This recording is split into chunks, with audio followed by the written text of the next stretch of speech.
planted.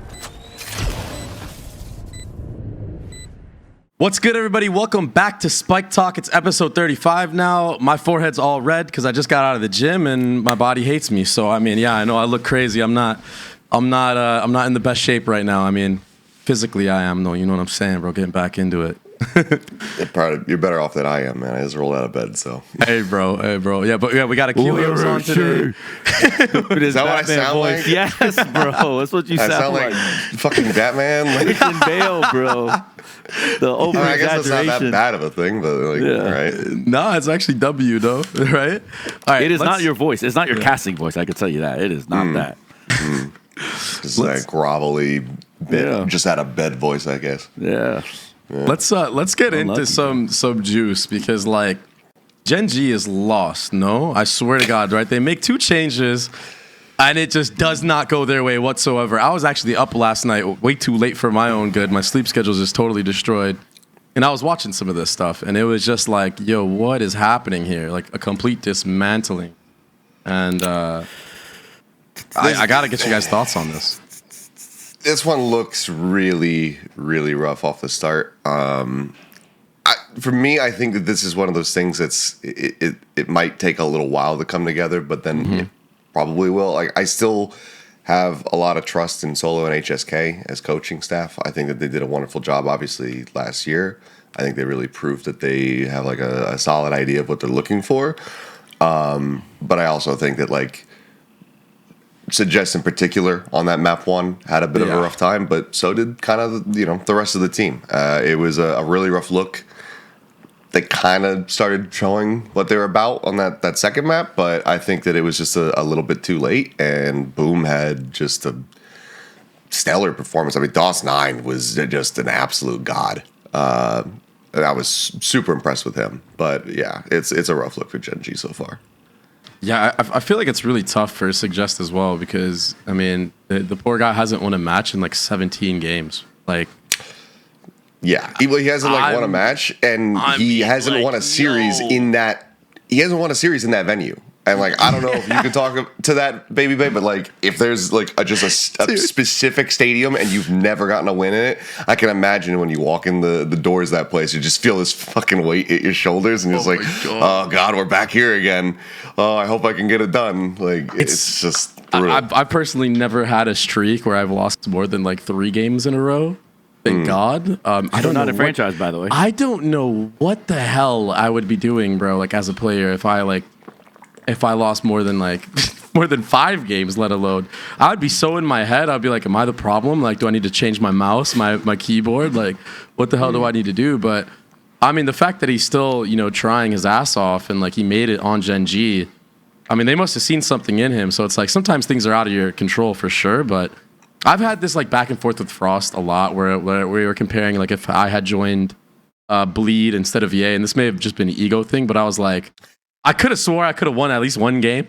Like I have enough like firepower in my game sense alone to like think that I could actually carry a game. But Frost was kind of like, I don't know if you were agreeing with me or if you were like, nah, bro, you'd be surprised at how hard it could be. But like I just feel like I agree with you because Apeks aggressive. Your play style is perfect for APAC. Yeah. His isn't. Sure. It's not a hard counter. His is actually, it's worse because he's going 1v5 a lot of times, but based on his position because of the defensive setups. So that's kind of easy to pick on Ye at that point, right? Because like it's not like, I mean, dude, he was on but I was so free. Like this is what I'm saying. Like he was also playing a lot of shit that he never played. Right. That's what I'm saying. So it's like APAC is gonna, bro. And then the aim. It's not like Ye's aim here would be like godlike. Even Ospas wouldn't be what they are. It's where they are with their skill set. Great for them. If they were here, not that they'd be just another guy, but it would. But the gap between them and all the other traditional shooters would not be that wide. Because I don't want to say everyone can do what Ospas and Ye can here. I'll just say that more people can do similar things. What makes them different is a little bit like game IQ and intuition and all that stuff. But I, in my opinion, I think your play style is perfect for APAC, which is why I thought that. Shit, not anymore, but yeah. No, fair. But I'm just saying, like, when I played you at your height, yeah, you would do fine here. So So I kind of want to pivot to more towards like the Boom side of things. Like this is a huge win for them, right? I mean, let's just keep it real. You're beating Gen.G, and honestly, Munchkin, he tried his goddamn best. I mean, the numbers that he was putting up on first kills, first deaths on the roles that he's on, honestly doesn't make sense on paper. But like, is this like really good for them? Do you guys think that they can actually use this momentum to beat like a global and then leading into PRX, who like PRX have been looking a little bit like, you know, weaker nowadays as well? I think so for sure. I mean, I don't even think you need quite as strong of a performance as Boom was able to put up. Like if DOS9 just comes out and he does, 80% of what he was able to put up, I think that's probably good enough to clear most of the other teams that they have coming up in the immediate future. But just that whole first map, I was just puzzled. I mean, both because I was trying to figure out like what the hell was going on with Gen.G. It was just brutality. I mean, 9-3 half to start on Ascent. But just every single round, it was like, all right, DOS9 gets a clutch. NC Slasher, ends up getting a clutch. Here's an ace. Here's another ace. There's a fucking third ace. And like two of those are back to back.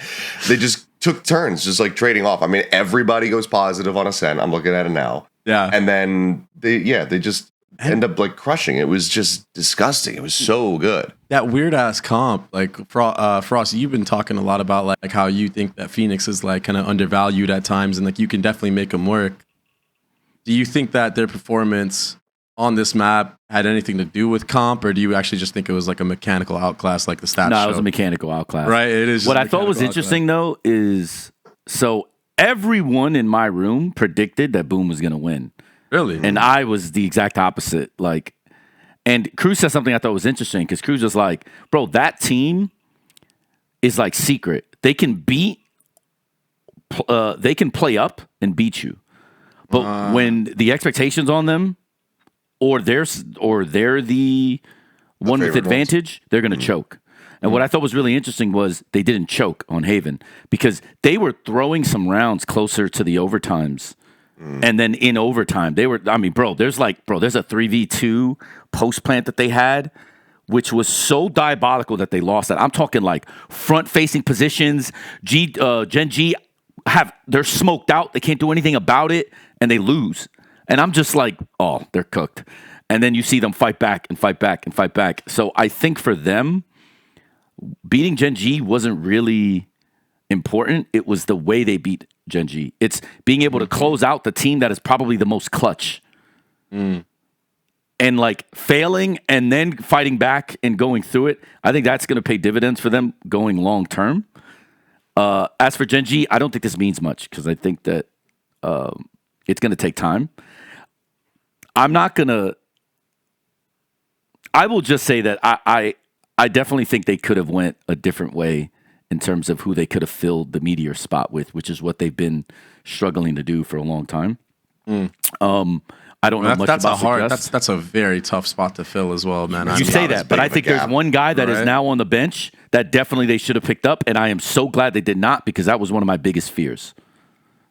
Which we'll get into another time. Oh no! You know what I'm talking. Actually, beat this. Steve, make sure to beat this. You two do not repeat the name. Why the fuck did they not pick him? Anyways, that was my biggest fear. But now it's just like realizing that, bro, it's actually insane. But I think Gen.G will be fine. I think this was just a blip. I think the roster will still be good. The thing is, us, PRX, DRX, Gen.G are really all fighting for one of us will be left out. Yeah. And Gen.G needs to be able to get this in playoff time because the way this season works now, the points really don't matter as much, especially now that T1 is so far ahead of all of us. What matters is playoffs. As long as they can get into playoffs, which I think they should be able to do, because I think they only need about 2 wins, maybe 3. Seems unlikely that they wouldn't. Right. And then they need to just be able to suggest to a place where they can rely on him for playoffs. I really think fucking win, bro. Let's just keep it a buck. Like, get that man a win, bro. He needs a dub in his life, man. Yeah, that. I mean, I can't. Again, I don't know enough about him. I'm not going to say that it's all his fault. Thing I ever seen. However, it is kind of crazy. This is a bigger grind back than like I feel like Baby J like making his return to like. But somehow, some way, he found himself there. I don't know this for certain, but I think that everybody was settled on Estrella, and then his agent gets in the way and is basically like, "No, we want our money." And then we stuff love happens. agents, huh? So they have to pick from a little, other crop, and they just decided to pick this guy. You got to trust that they know what they're doing. So That's I'm not Gen.G going to be at the too end of the critical. day. I like Arnold also. I'm not like a homer. So full transparency, I'm not giving them a pass because I think that they really fucked up by not signing one guy. But it's fine. Like, I trust them to be smart enough to know what the fuck they're doing, and if they think this is it, then okay, who cares? Well, I don't have any insight into that, but just from the perspective, I guess, I'm of just like telling you what I know. suggest getting back in, like him being former teammates, obviously with Solo when Yeah. he was on New Turn and everything. Like, I think he kind of saw something there, knows that he's somebody that like he has been able to rely on in the Yep. past, Yep. and then just kind of felt that he was going to be able to fit that role that they were needing, and fill in what was lacking for him. And I think we started seeing glimpses of it on Haven. I mean, Suggest had some huge rounds. He was a big, part of them hanging in that game as long as they did. Yeah. So I think we started seeing it come together the way that it needs to be in their future sets, like in real time. And I think that we're going to see them a bit more prepped going into that next set. But it's also potentially, I mean, I guess, is it a hard one? But like, it seems like it's going to be a difficult one because he's going to be playing PRX, and you never know what the fuck is going to happen when you go up against PRX. So I think that that's going to be like a pretty decent litmus test for him. I would love to talk about PRX now. It's like the perfect transition because Sure. that series was kind of a fucking mess, bro. I mean, you're up 8-0 on Haven, brother. And you just can't win a fucking round. I have so- like one round bro. only you win on. Me and Achilios had a Twitter back and forth, by the way, which we could probably touch on about. I mean, it was pretty minor. Yeah. So, okay, PRX. Let's start with this. PRX should have 2-0'd them, right? And Yeah. what I thought was interesting about this is Yeah. PRX out macroed the shit out of them at first, right? Because they're running double duelists. Double duelists, you can't play defense. If you look at DRX's defense, both in Thailand when they're running double duelist and in this series, they had no defensive prowess at all. They couldn't play fucking defense. They just got shit on. However, PRX does what PRX does. They get confidence, and then they go full W gaming. They're winning the macro game, and then they just go, yo, you know what I'm going to do? I'm going to just run at these guys for 3 rounds. Lost 3 rounds. Then they try to go macro with kind of a low buy on the very last round because some guys had like bulldogs and shit. And then they get out macroed for 1 round. Next thing you know, 8-4. Lose pistol. It's a game. It's just, bro, It is insane work, bro. And I mean, they're not my team. I really don't give a fuck. So, but great job by PRX to be able, DRX to be able to sort of like sustain their best punch and have the grit to be able to just like grind out a map like that. And then on Lotus, their attack is what They just destroyed. it flipped my whole perspective on them. And we'll talk about that after Achilios speaks on it. But Lotus was the defining moment for me, for them. Because that was so clean. And I understood. I was like, I get it now. But up until that point, I was still like, bro, this team without Tejo, I'm telling you, it's going to be a fucking crapshoot all day. But so it was nice. It was nice to see that Lotus. I was so confused from the outset. Like I was pissed. Those first 8 rounds, I was fucking furious. Cause like, look, I love all my teams, but at the same time, like I've been a DRX guy for a long time. Yeah. And the fact that like we come into this, I'm like flashbacks playing duels for the first time. Yeah. And he's just doing wild shit, like stupid shit from the outset. They're on defense and he's just pushing out a garage.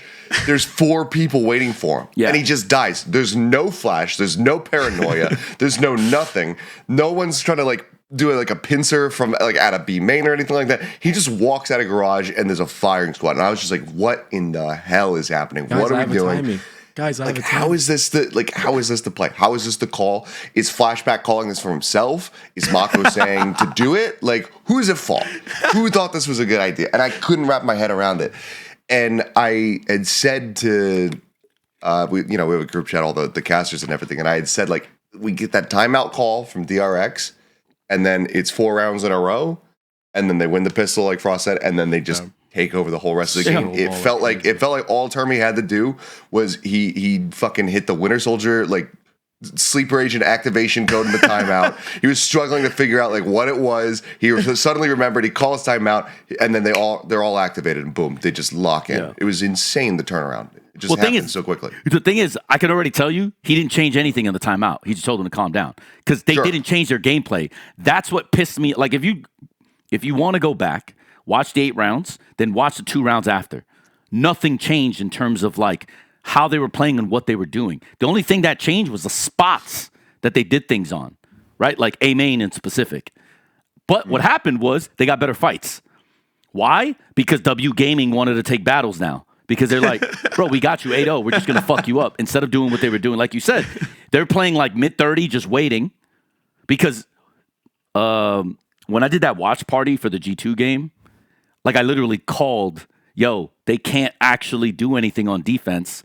All G2 has to do on their attack is just wait. They have to push up on Abyss. Oh, it's the same Abyss shit. one, When you're right? playing double duelist comps, the problem is defense.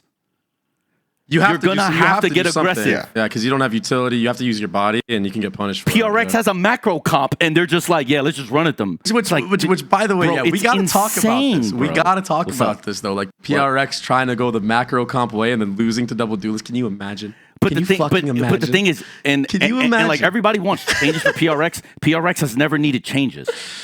PRX doesn't need changes. Their philosophy isn't even dumb or bad.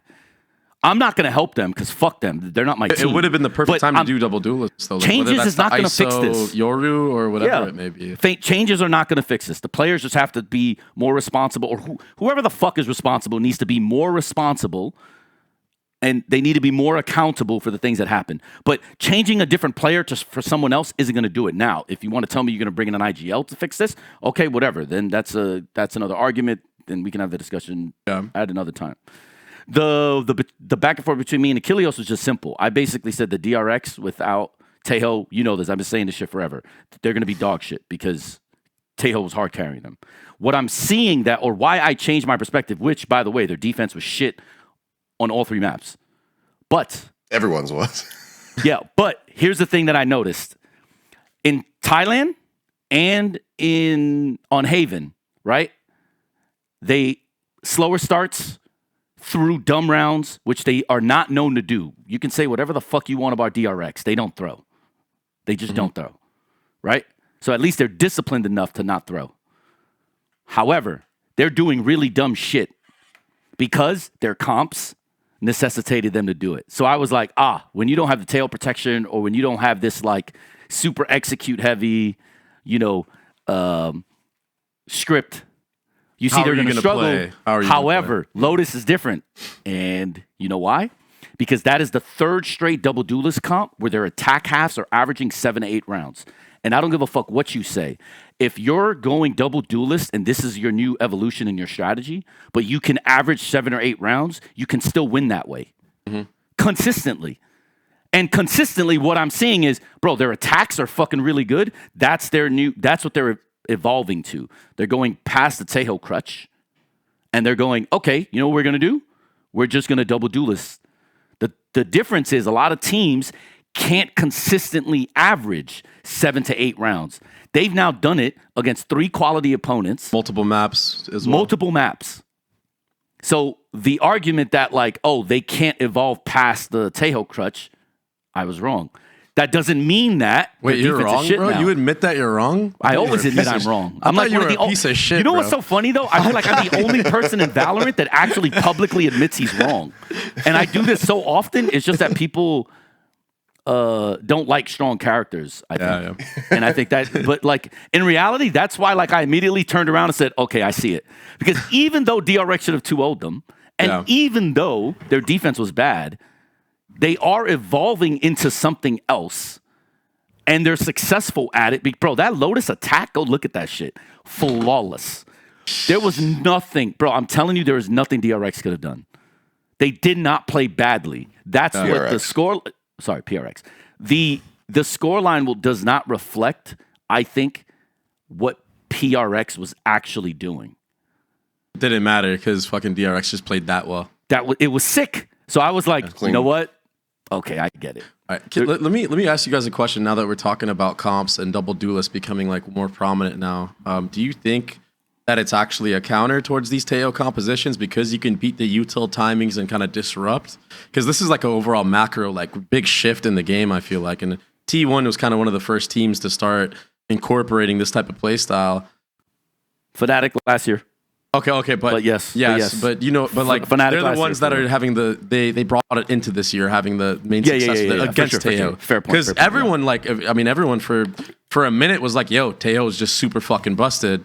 You have to play him on every map, right?" Like even DRX winning stage 1, right, for Pacific. Everyone was like, "Oh, Tejo one tricks." Like they ran it every single fucking map. And now even they are switching to double duelist. Is it because it counters that? It's like a chess match. You kind of have to like guess now. I mean, so the teams are on double duelist. I don't know if Frost will agree, but for me, I think that it's a really good counter against like this level. But I think that when you have like really good kind of like hive mind teams that run the tail, like G2, I think is the prime example. Like the combo with like Trent, like Jonah P. When you have people who that on the fly can make adjustments, that's where this struggles, and we saw that from T1. They were having a hard time. That's why they dropped that Lotus off the rip in the series because you can't really rely on just being able to get ahead of the timings when you don't know what the timings are. So I think that for kind of like mid-table IL play or like some of the teams that you kind of expect to be like near the bottom of a global, I think that this is a really good setup. But when you get teams that just are so fluid and can play off each other like really, really well, that this isn't going to mean jack shit unless you are just that much better. Like T1. I think the expectation gets that way higher for your double duelist if you're going to be able to take them down. That's when you have to be at a T1 level. So you need the players have to be. You have to have the personnel. That's the thing. So you need that kind of quality. Yeah, and I think that like DRX, they can have that.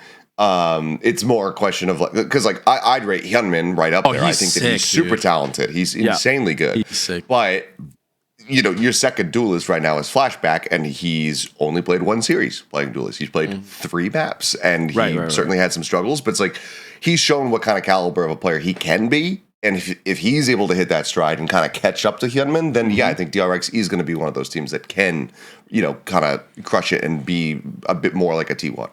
I don't disagree with either of your points. I do think it is a counter to Tejo because you can counter the timing. Like if you hit the mid interval, then you just know like you have so much attacking util to be able to go past it. I don't disagree at the level of quality of play you can use it. Also, I want to make one small correction. Not the double duelist at Pacific. I meant DRX pivoting to Yoru, which to me is more aggressive than they have been previously. But I'm seeing that their attacks are so much more dangerous than before. What I will say, though, is, in my opinion, what's really happening is, and we talked about this a lot, Baby Bay, you can't play defense in this game anymore. There's too much util. It's very And with hard. Waylay, it's getting worse. But what's happening is, when people can't play defense, what's really good? Stronger offense. Just all in. Because, you can see this. I'm kind of pivoting to something else, but you can see this in the 100 Thieves selection of Sage on attack to start split against Sentinels. Like, people just don't understand what's going on in this game because you don't go defensive heavy when you're starting attack in a meta where defenses already struggle on defense, right? Yeah, like, they got 13-1, right? Almost 13-0. So, yeah, that was crazy. But that's just that was limited crazy work, bro. Yeah, we're not gonna get into fuck it. Them. But the point is, it's more about the selection. It's like people don't realize that especially if you're starting attack, there is nothing more deadly than double duelist if you can actually execute. Simply because pistols skew the game so much. Also, another thing. Let's talk about double duelists on pistols. Everyone has low utility, but what characters are the scariest on pistols? Duelists. Yeah. So now it becomes this like self-fulfilling prophecy of like, if we have advantage winning pistols, people suck on defense, and we can win more attack rounds, then we just win the game. And I think it's just, to me, it's the evolution of sort of the power creep that we've been talking about for, I feel like, a year now, Andre.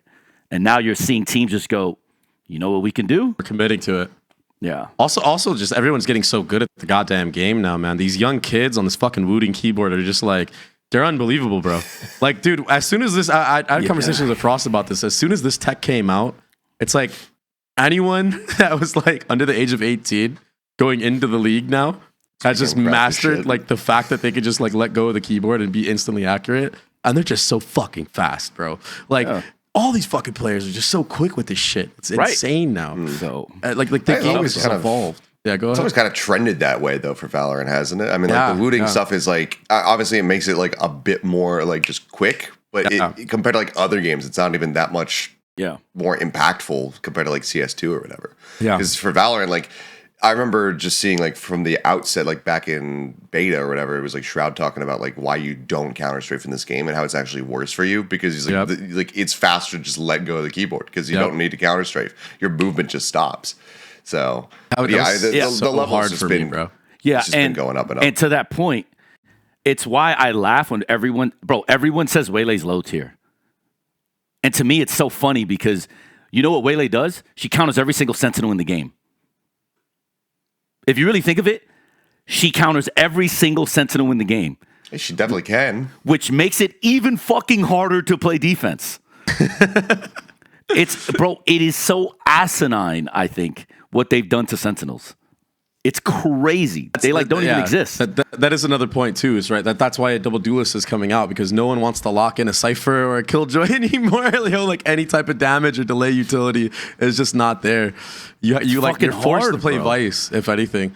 And in my opinion, another reason why I turned around on the APAC thing is simply because what I'm seeing is APAC is consistently now ahead of the meta over everyone else. That doesn't include the simple teams like FNATIC and G2, which it's easy to go, oh wait, those guys are sure. I'm not talking about like but on specific average, quality like, from top to I'm saying bottom. On average, I have come to the understanding that it's like whatever my opinion is based on the teams that we have here, based on whatever thought process I have at the moment, it's just becoming more evident to me that like the skill in APAC is higher, the creativity is higher, and if we're going to be honest, I think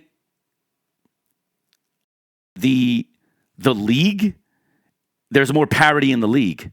Mm-hmm. So whatever argument I want to make about like APAC is like the worst region, whatever. But in fact, it's like, I mean, come on, bro. Like you can't really believe this anymore. Just to touch on creativity and being ahead of the meta. I mean, there was the same shit in Overwatch. I mean, Achilios knows, bro. Like these motherfuckers were running dive for forever, bro. When it was like, even when we were running triple tank, Marvel fucking soldier.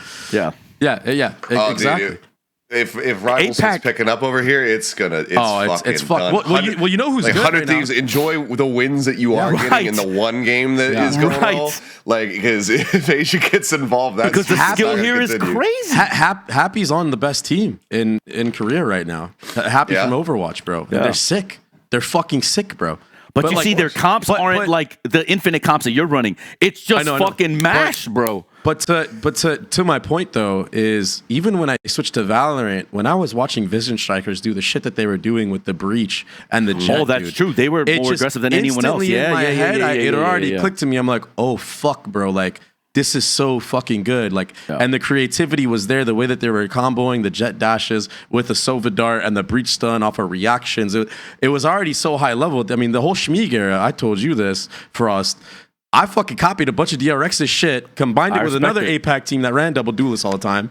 And like, we just became the GOATs. I forgot what fucking team it is. There was some team that on Haven would run Raze Jet on every single fucking map in APAC. It wasn't Vision Strikers. It was like the runner-up team maybe or something like that. The one that would have been New Turn then, because they were like I think it was them. I think it was them, bro. I took so much shit from their defaults. But I don't think they were because Solo always played slower. Like their teams always played slow. But to your point, you just I mean, the shit that I was doing. But think about it. The shit that I was doing, back then.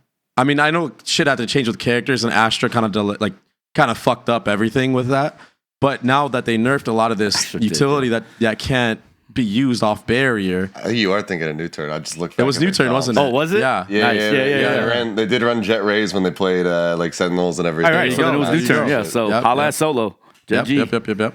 But yeah, like it was just so ahead of the meta. Like, I mean, literally, like that double duelist is so prominent now on almost every map you can run it, right? In fairness, I wouldn't necessarily call that ahead of the meta. What I'll say though is this is going to turn around when a new controller drops or another Sentinel drops. That really fucking crazy. And you're going to see double. What happened when they came out with Deadlock and people didn't know how to play it?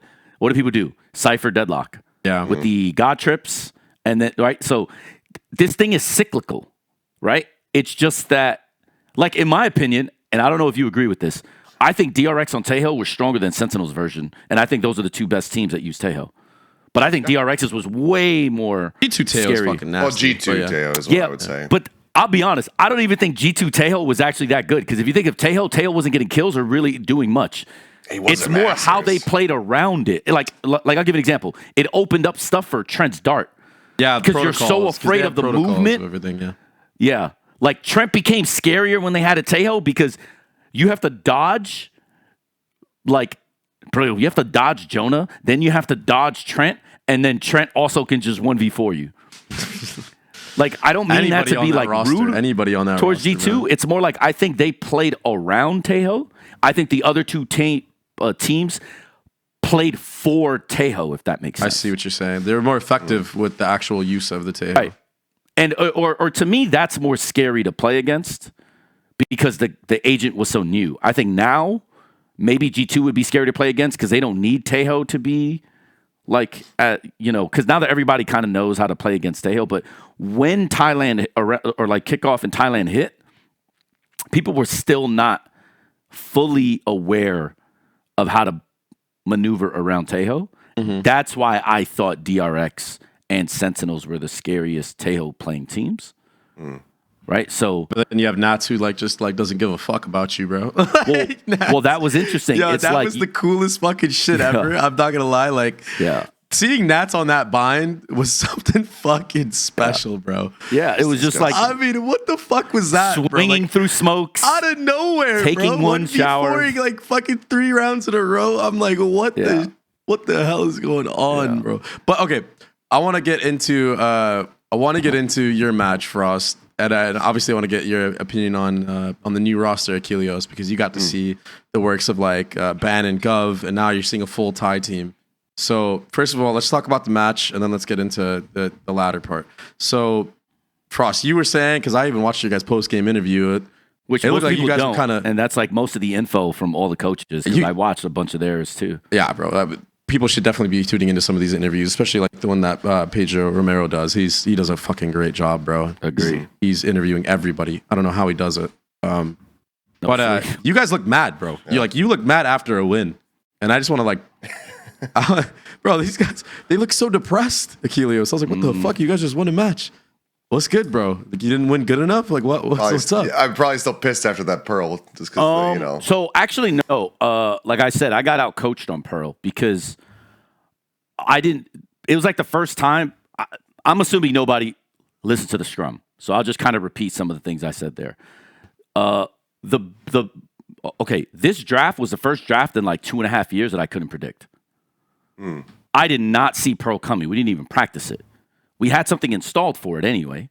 Yeah. But the game plan we had installed seems to be a little dated because I was going corner heavy because everyone in Thailand was basically playing for the corners. And then mid was the mid reclear timing was like an obvious one, right? So I was like, well, the people are going to do that. Let's just have something installed to counter this. And we did. We basically owned A main and B main pretty much all the time. But it didn't fucking matter because their whole game plan was the opposite. It was, it's a bad 50-50 coin flip for game plans. But we got our game plan because we couldn't adjust, and we didn't adjust in time, and we got punished for it. And then we had some really bad rotations, which I won't get into. But so I'm not mad at Pearl. I actually said I just got out coached on Pearl. I don't even blame the guys for that one. That shit's on me because it is. Them banning Ascent to me was interesting because Jesse Vash doesn't use the Odin anyway. Right, we gave them, but the thing is, I did to them what they did to me because they didn't expect Fracture. Right, yeah. I guarantee you they didn't practice it, and they got. Did shit you not expect Pearl just because they got clapped on it by RRQ? Yeah, because they suck on Pearl. I thought so. I was like, okay, they're not going to challenge us on it. I was for sure there was a specific map pool that was going to come out. It didn't come out. So, but they thought the same thing. they're not going to pick Fracture. They got shit on Fracture in kickoff, right? Like, you know, so yeah. So both teams got one up on each other. So I gave Meow and like 2G a lot of credit on the mind games there because I didn't see it coming and I thought that was really good of them. And then why I was mad was the last map.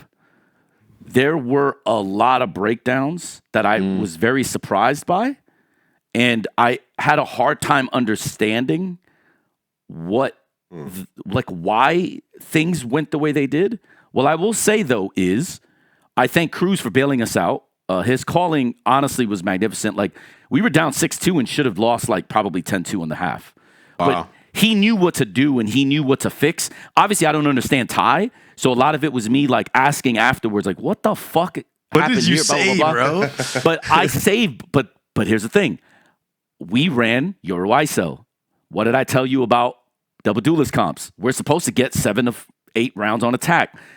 We were always easily getting that whenever we scrimmed, right? We didn't. We got 5.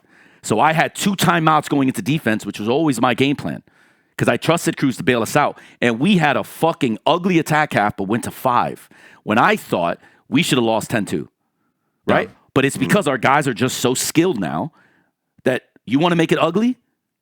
Great. That's like the one thing we couldn't do before with our team. We always had to be ahead of everything. And when things started to break down, we just didn't have, in my opinion, the talent to just make it ugly and win ugly. Now I don't have that problem. So we won ugly and we just outskilled them. And the truth is, I think I just have the better roster. On defense, what that's you such saw a funny was, fucking thing to say out what loud. you saw was, you know what I mean? Like, it's funny hearing that. But the thing is, it's wrong. the truth. It's the truth. Yeah. It just is the truth. I'm not going to pout my chest going, oh, yeah, we beat Secret. Like, yeah, who cares? I actually have the better team. We should have won anyway. Yeah. What I will say, though, I thought on defense, I didn't even have to use timeouts, bro, because Cruz actually called a great game beyond just what we worked on for the initial like game plan. The adjustments were very strong. And I thought individually, Killua and Thai played great. I mean, obviously, Jip Boys carried, I think, most of that game, even though he probably wasn't the like highlight player. Because I think Thai won MVP on the series. But like Jit actually, his whole blueprint was on that. But Thai and Killua, I thought, were very fucking good on Haven. Series is what I thought. I guess Killua on the series and then Jit on the map. Right, but Thai did the best out of all of them, which is like hilarious to me because it was, me and Jovi talk about this, it was the most quiet MVP performance I've seen. I was surprised when Killua got it because he had the more like outstanding plays, but Thai was just like this the whole fucking series. Oh yeah, he was steady. I mean, he was 6-0 on first kills. And they were fucking crazy nervous. So why it looked like we were unhappy is it's like, dude, like the nerves are really bad. But the difference is when you're this talented, when your aim drops down, they're so high that their dip is here. That's crazy, So, bro, Thai and Killua were so fucking nervous. Killua admitted it in the post game, right? Me and Cruz are talking about this like, dude, it's season 1 is going to be rough. And I know it's going to be rough. I knew it was going to be rough, and it's okay. This is now me and Cruz to try to figure out, right? But they are so fucking good that they basically contended for MVP of the series. How crazy is that? Even with being nervous. That's what I'm saying. So that's why we looked angry and unhappy. It's because I know that, by the way, for the record, Secret played great. I think they beat most teams. If they play like that, they were going to beat most teams, right? Another thing is, Envy on Sentinel was somebody we can't pick on.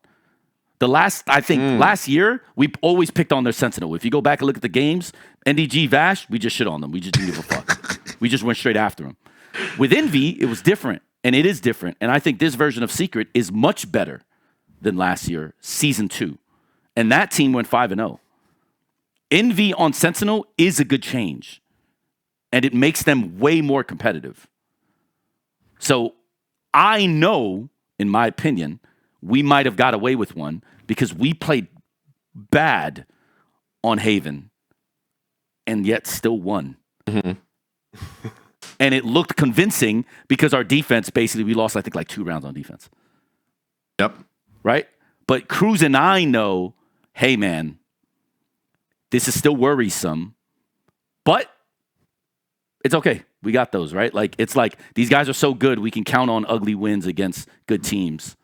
And I think that is the lesson. You could afford this kind of series for your first one. Like, I think that Yeah. if you had looked this way, but then still ended up, dropping that Haven and kind of losing the set, I'd still have faith in the team because I think that, it's a trend in the right direction. I think I'm with the rest of the people that they're happy to just see more Thai representation on the team. Like, have it just be a full squad. I think that that's always sick when teams can do that and just get complete representation for their regions.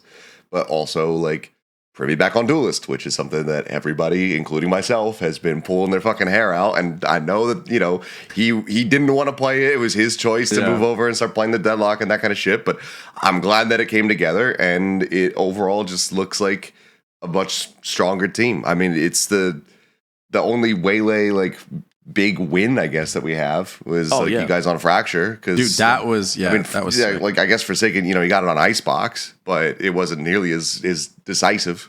No, Privy is. Listen, another reason I was disappointed, and I don't care, bro. Every time I fucking do the show, Thai fans just fucking make clips of this shit to talk shit about me in Thailand. They're gonna do the same thing here. I was not fucking happy with Primy's ISO. I think he's the best ISO in the world. He did not play like that. Right? So there's a lot of corrections that need to be made, and I was pretty pissed off by his performance. However, I also think he's the best fucking Waylander in the world. So when people call that character low tier, I'm like, yeah, it might be low tier for you, but this guy takes C tiers to B tiers, B tiers to A tiers to S tier.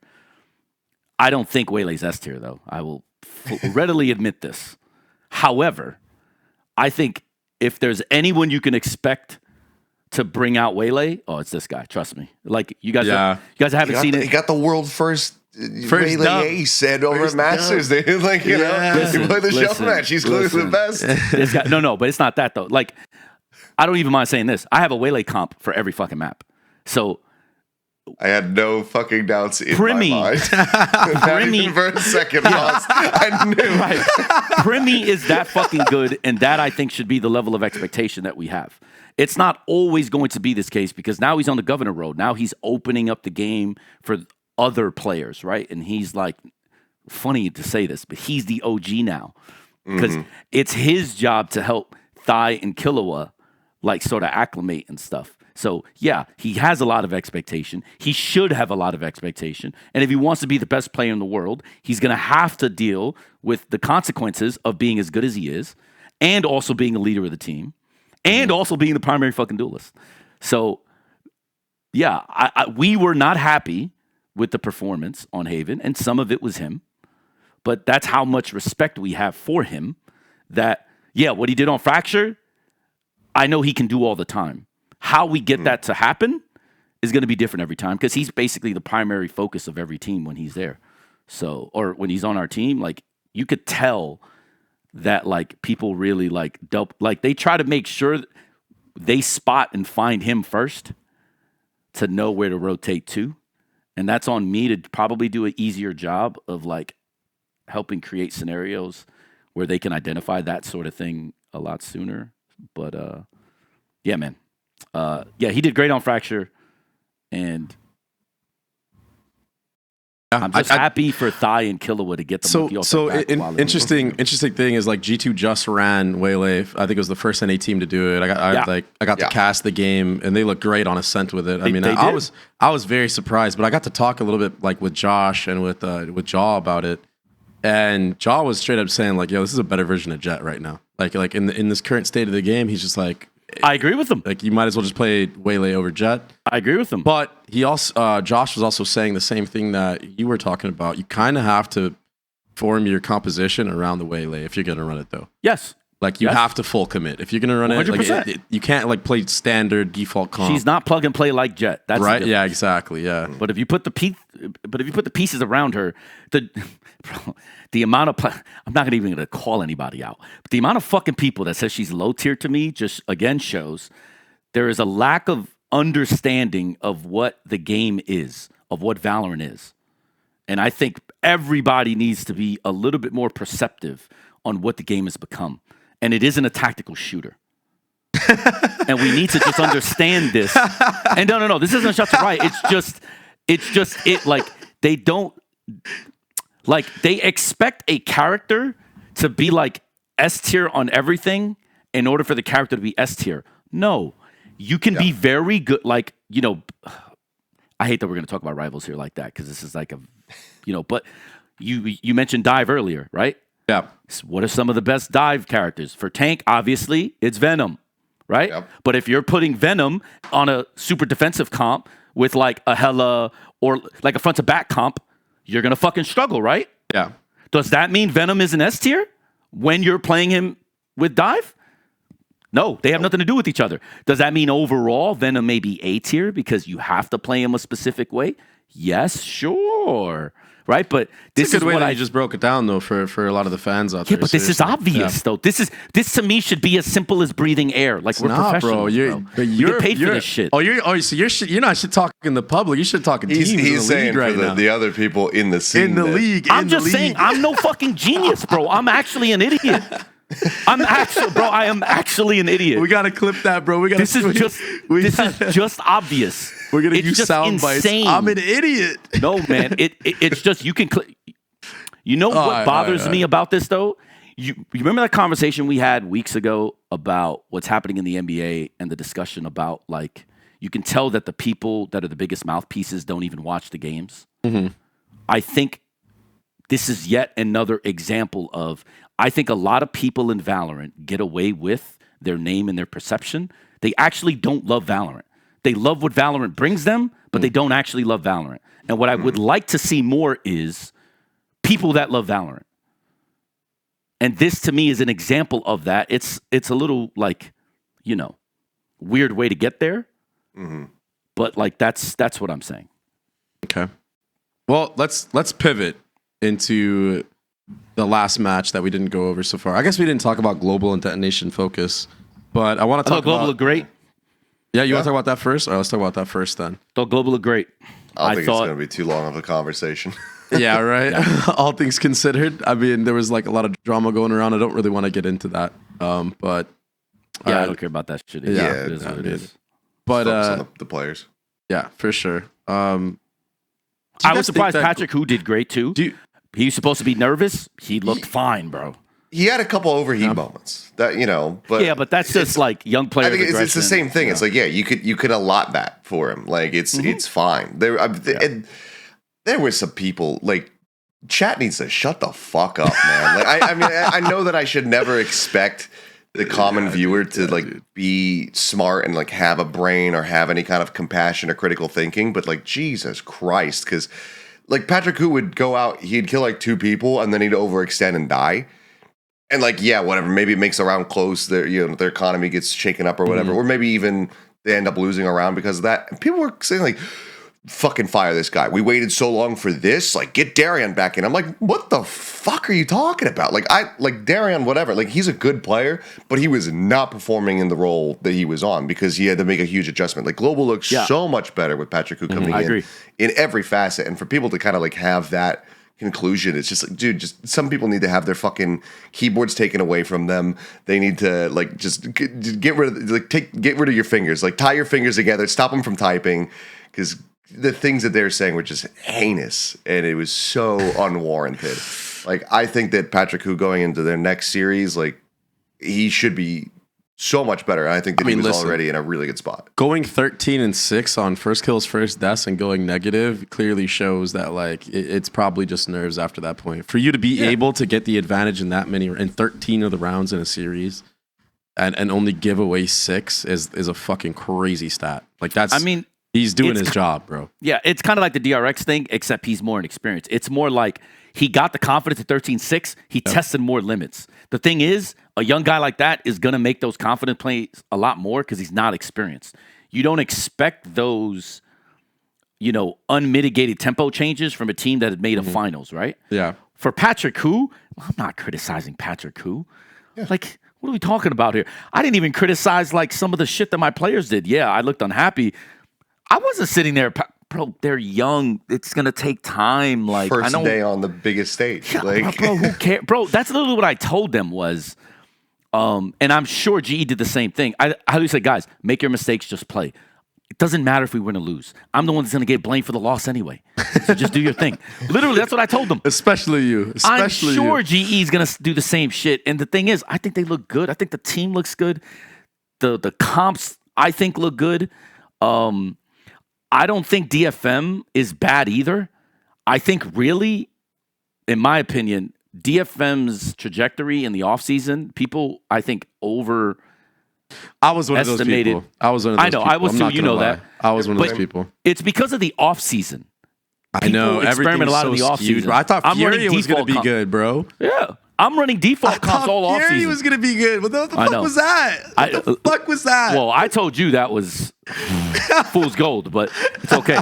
What I will say, though, is at kickoff, their performance was good. Yeah. But the beating of PRX, as I told you, had nothing to do with PRX. PRX just quit. That only happens because they quit. DFM's form is somewhere in the middle of the highs you saw and then the lows you saw versus Gen.G. I think what happens is they ran into a team that I think is just better, position by position. So I think the expectation of G2 should be much higher because, yeah, May might be that guy. Art could be very strong. But if you just go 1 through 5, I think GE's better. GE, yeah. I was like, wait, G2? I was like, wait, I think GE, I was like, of course G2 is better. Bro. I think the story is GE, not DFM. I see. Sure. I see. I do think DFM had some pretty critical errors compared to what we were seeing. Like, I think that they struggled to kind of get a read on what GE were doing, especially on that Lotus to start, but they were also just, making positional mistakes. Like they had the ball rolling, they were looking good, and then 2 people lined up in a clutch and Crystal, gets a 3K. And suddenly boom, like that you're not converting a bonus. And then GE just goes on a huge streak. Like clearly, like DFM were suffering from like kind of getting shaken up, and they were making a lot of mistakes. But they also had some really good moments. Like I thought, and Pro made a big run. Yeah, like he looked sick, and then they were able to shrug that off. I thought they were going to be just kind of crushed after the Lotus. They managed to get like 4 more back as they swapped sides, and then clearly they got a bit of a reset, and they made a pretty tight Pearl. Like I thought we were going to go to OT, but I think just a couple mistakes like that. Like it reminded me of where the fuck was it? Kind of like it reminded me of like that ice box from like PRX at Shanghai versus 100 Thieves, was it, right? And where they were just lining up, they just kept peeking, they just kept standing in front of each other, and like Asana was just like, "Thank you very much," and he just kills 2 of them. Like it was just those kinds of mistakes, like over and over again for DFM, and that's something that I think like going into their next series, like you probably move past it, you probably are able to jump over it, but it's like, well, now you're playing against DRX, and they're not going to give you any opportunities to get back into the game. Oh, yeah. I mean, another thing that it could have been too is maybe GE looked better because of the map pool. Because maybe if this team plays 10 times and they get to play every map, maybe they are closer than I think. Because the map pool, so why I say this, Lotus is a real big fighting map. There's especially 2 good long lanes to fight in, right? And then Pearl is considered an aim map anyway. So like maybe that stylistically doesn't play into their favor, because I'll be completely honest, it's not like Art's aim is very good. What it is he's unorthodox, his Odin play is spectacular, and his positioning is normally good, right?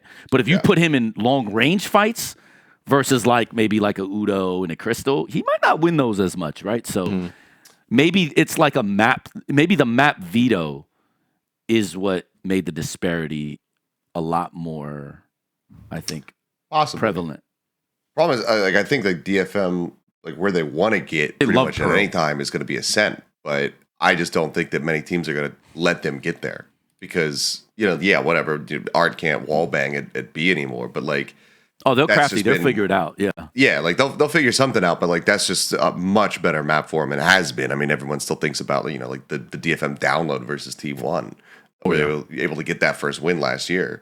Like that's still been a strong map for them. But I think that like anybody who's going up against them, you probably just want a first round Ascent pretty much always. So I just don't know if they'll ever get to play their best DFM, map. Yeah, that's the problem with having a weak map pool. But listen. Something that is crazy that we got to talk about is how Nongshim are able to play like one of the most chaotic fucking play styles ever. drop. What do you mean? Your play style? Drop a dude. It's like my shit, but like if On we crack. actually didn't go over anything. Like I'm not gonna lie. Like if we were just full vibes, bro. If I had actually, you know what it is my play style. If I had 4 other schmeagers on my team, we only had like 2 or 3. I needed everybody to full commit, bro. These guys literally put on such a pace on every team they fucking play, and they ride or die by it. And they have so many first deaths, but it just seems like teams crumble. Like even when they're up on the first blood, all that space that is accumulated from the fucking schmeag W gaming is just too much. Nobody can handle. Well, I mean, people can handle it, but in this case, crazy guy on his return, he wasn't able to handle it. Yeah, I'm gonna. Want to talk next about? week- Yeah, I want to talk about crazy guy coming back because that's a fucking big story that we got to talk about. And then I want to talk about this match. So like, what did you guys think about crazy guy coming back in this performance? Do you think he just needs to get back in the ebb and flow of things? Do you think that he fits well on this roster? Like, does this team of RRQ have potential to like try to get up there and maybe compete against like Talon or something, who's gunning for that one spot? I think they do. Like, I think there was a lot of good prep on Ascent, but I think that this is one of those things where Nongshim is such a fucking crazy team, and they will do unorthodox things where the system's starting to break down. And I think that like for crazy guy, he might just he needs more time to get back into the groove because he's been away for so long. But RRQ clearly like lost the plot, and it feels like when they're ahead, the path is clear. You know exactly where you're going. There's no fog on the road or anything like that. And then all of a sudden, like, ooh, that one round comes in. They hit that speed bump, and then suddenly like you can't see the path to the end, to the victory. And that split was just. There's no good words to say about it. Like, it was fucking horrendous, and I know that they know it, so I don't feel like I'm being harsh on them. I think that they would agree with me and say the same exact thing. The thing that was so weird about those first 2 maps was it was a complete inverse of what we were seeing and what we've been talking about, which is that teams don't know how to defend. This was teams don't know how to fucking attack because Nongshim can't get shit done on Ascent, pretty much on any front. You know, they can't win on either side. They get blown out 13-5, but then. They pick up 4 on their attack on split, and then RRQ get fuck all. Like, this is just such a weird series, and I found myself just getting frustrated, you know, while I'm on the broadcast, because I always want a series to be good. I always want it to be contentious. It starts off, and it's just like, okay, this is a wash. Nongshim look like garbage. They're not going to be able to get this series. RRQ just got a 2-0, and I've wasted my time basically being here. And then we get to splits like, okay, we're going to go to a third map. We're going to get a series out of this, but it's by virtue of RRQ not being able to attack at all, which is also not what I want. It was one of the most frustrating sets. Yeah. I play them next week, so I'm not trying to give anybody any bulletin material or tips. What I will say, though, is Crazy Guy is supposed to be one of the best IGLs in the region. So you could see it, I guess, on map 1. Not so much, you know, you can say not so much on map 2 or 3. Look, the thing is, a lot of times game plans are just countered, sometimes blindly, sometimes you know, some team does something you don't expect, you know, it is what it is. Split was fucking horrific. And I think it was just embarrassing, right? But the thing is, they could have 2-0'd him. They could have also won Pearl because they couldn't chain rounds. Every time they win, it felt like they lost. So their economy never got settled. The notion that Nongshim is that much better than RRQ is incorrect. This literally could have gone any other way, and RRQ looked like the better team. They just choked. Now the question is,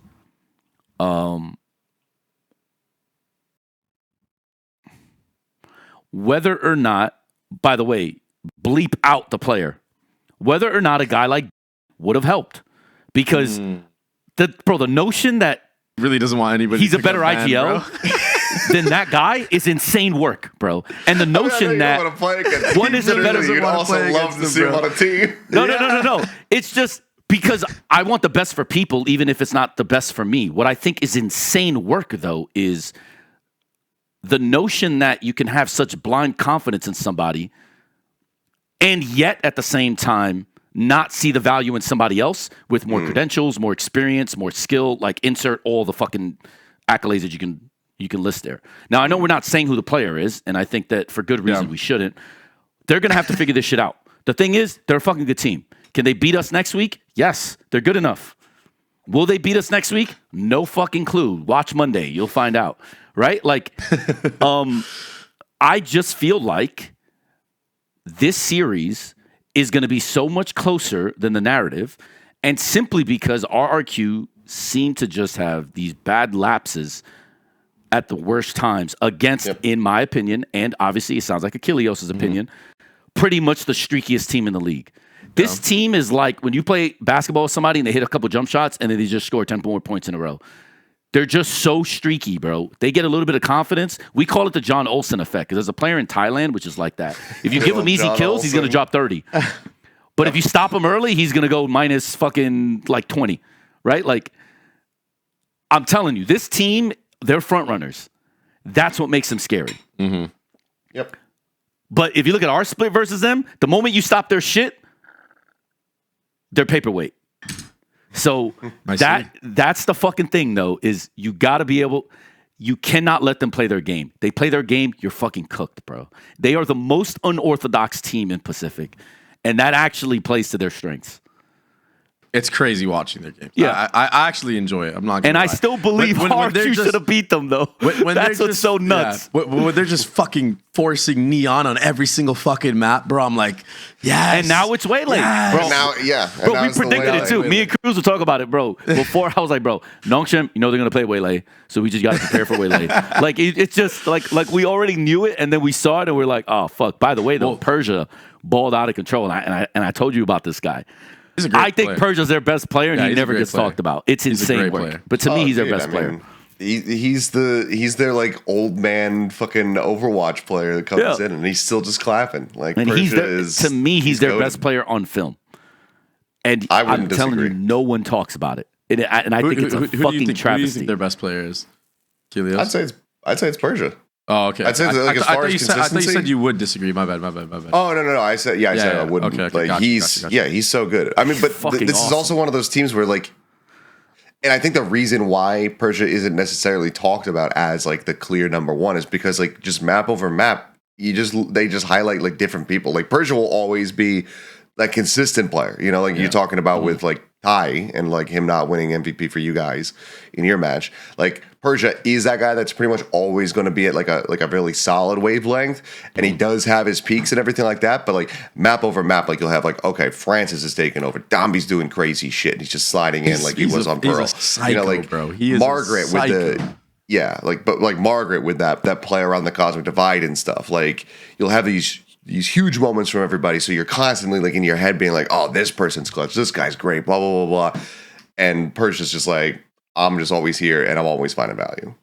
So good, man. I have two matches in specific that I think are going to be like giga bangers. Well, because of the matchups, giga bangers and APAC, that I want to get you guys both opinions on.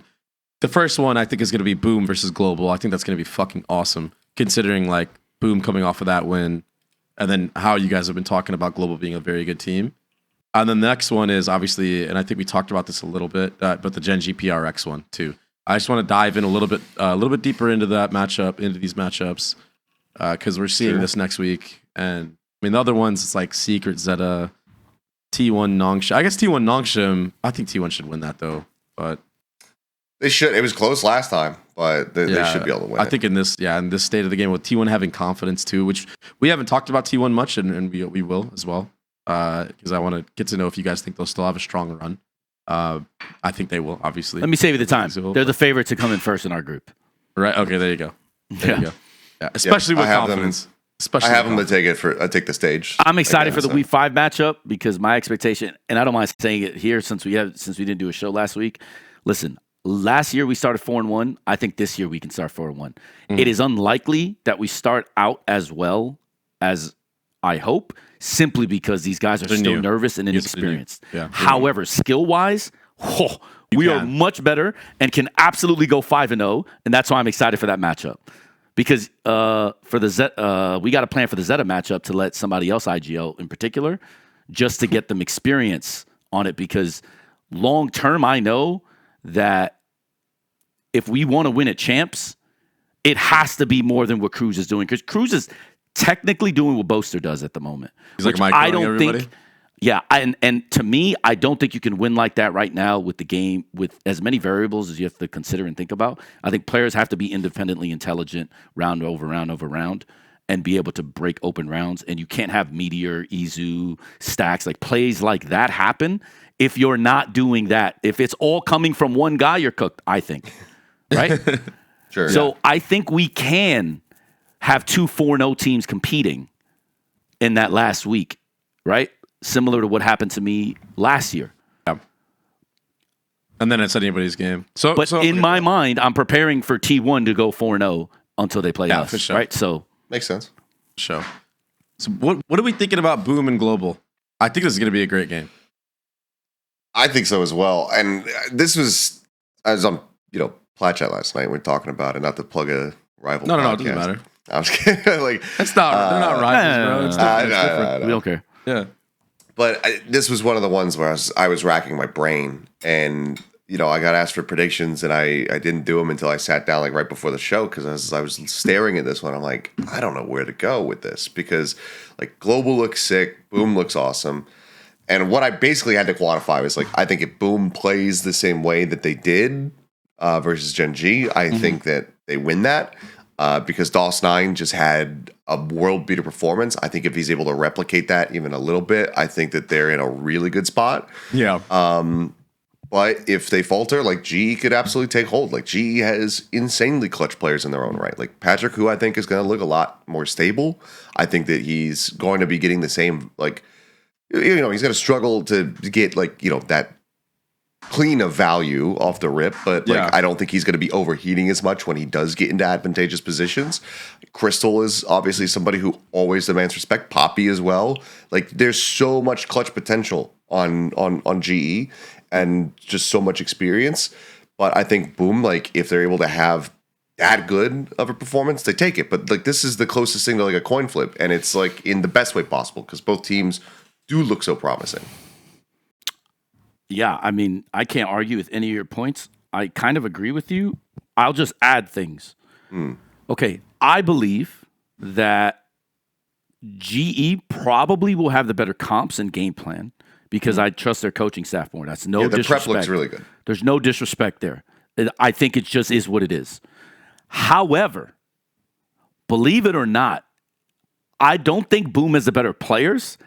I think they have the better team, if that makes sense. Sure. And let me explain why. Patrick Hu, Crystal, Poppy, right, are pretty strong individual players. DOS9 might be mechanically the strongest, though, on any other team. But GE has, like, the advantage overall 1 through 5, I think. I mean, even though I think Famous is also, like, high up there. So they have more guys that can just brute force win GE. But let me tell you the difference. Boom has more experience. Boom had to go through a fucking gauntlet. The only person on that team on GE that knows how to go through a gauntlet Crystal is their only Russian player. Yeah. Right? So that's the difference. Is like one guy knows what it's like to be in a do or die situation for your career. 5 guys, or essentially 5 guys on Boom, have that same experience. So in a match of who must win, I don't think there's any way you can rely on Patrick Hu to be the guy to take over with that much pressure, right? In the same way that nobody should have expected Primi to do the same thing he did last year. Even though he did it, secret. that was crazy, but bro. the expectation of he should be doing this is not, that should never have been the case, right? Die, Killua now. Like you can't expect rookies to go, yo, you know what we're going to do? We're just going to outclass the entire other team. That's just not, I think, what should happen. So even if Patrick Hu is the guy and is that guy, he doesn't know what it's like to play in the stakes like this. And there's a learning process. That whole 5 went through Nongshim in one of the craziest finals. And they've had, and by the way, they learned from defeat. Bleed coming out of the league is how they got in. So they, to me, got the most out of that series. So who do I trust? Both teams looking like the best in their group statistically. Obviously, we know DRX is probably right, but I'm just saying statistically, they're the best teams in the group. They like had the clearest, like strongest wins.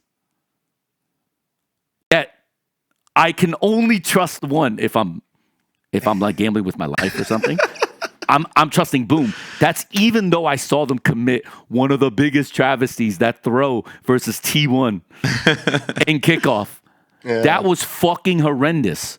But again, they are learning from, in my opinion, some of the worst experiences you can experience as a player. Oh my God. Yeah. Imagine going up against a favorite and just completely throwing a series. Imagine losing one of the best of 5 fucking bangers and not qualifying. They have that experience in them. So I don't think this moment is going to scare them, bro. Huh? No, it's just that I don't think they're afraid of failure because now they've experienced some of the worst. I understand. So, losing a GE, that's whatever, bro. That's nothing. We got that. So there's no pressure on them. Like GE has the exact opposite. They have, in my opinion, one of the most brutal fan bases in all of VCT. Really, worse than like Sun? Oh my goodness. Indian fans and their love for GE or hate for GE is unparalleled. So the guys have that going against them. They have the inexperience of not having guys that know what it's like to be in those moments. And also, if we're being honest,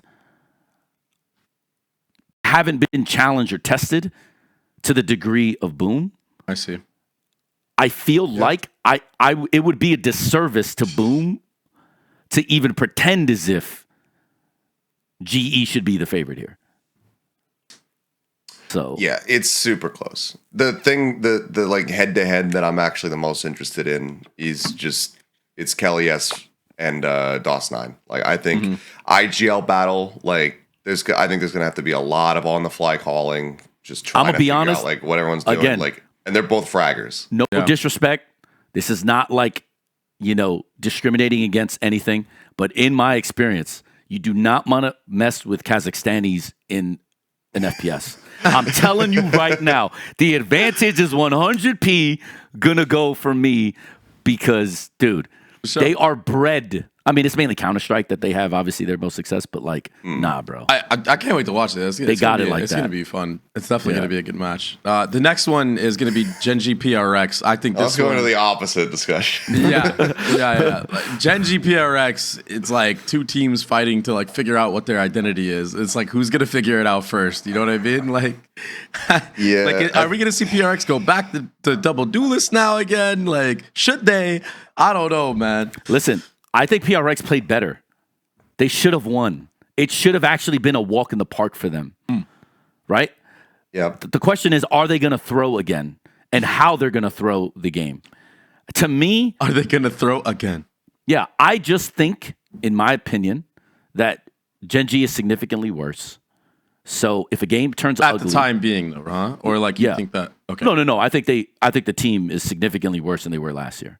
Oh, yeah. Yeah. So... Yeah. Gen.G may have had PRX's number last year. I don't think they have the number on them this year. So I think it will be very competitive. My expectation is PRX can win in more ways. And this is what I'm relying on because PRX isn't going to be afraid of Gen.G. They have too much experience. They have too much skill, right?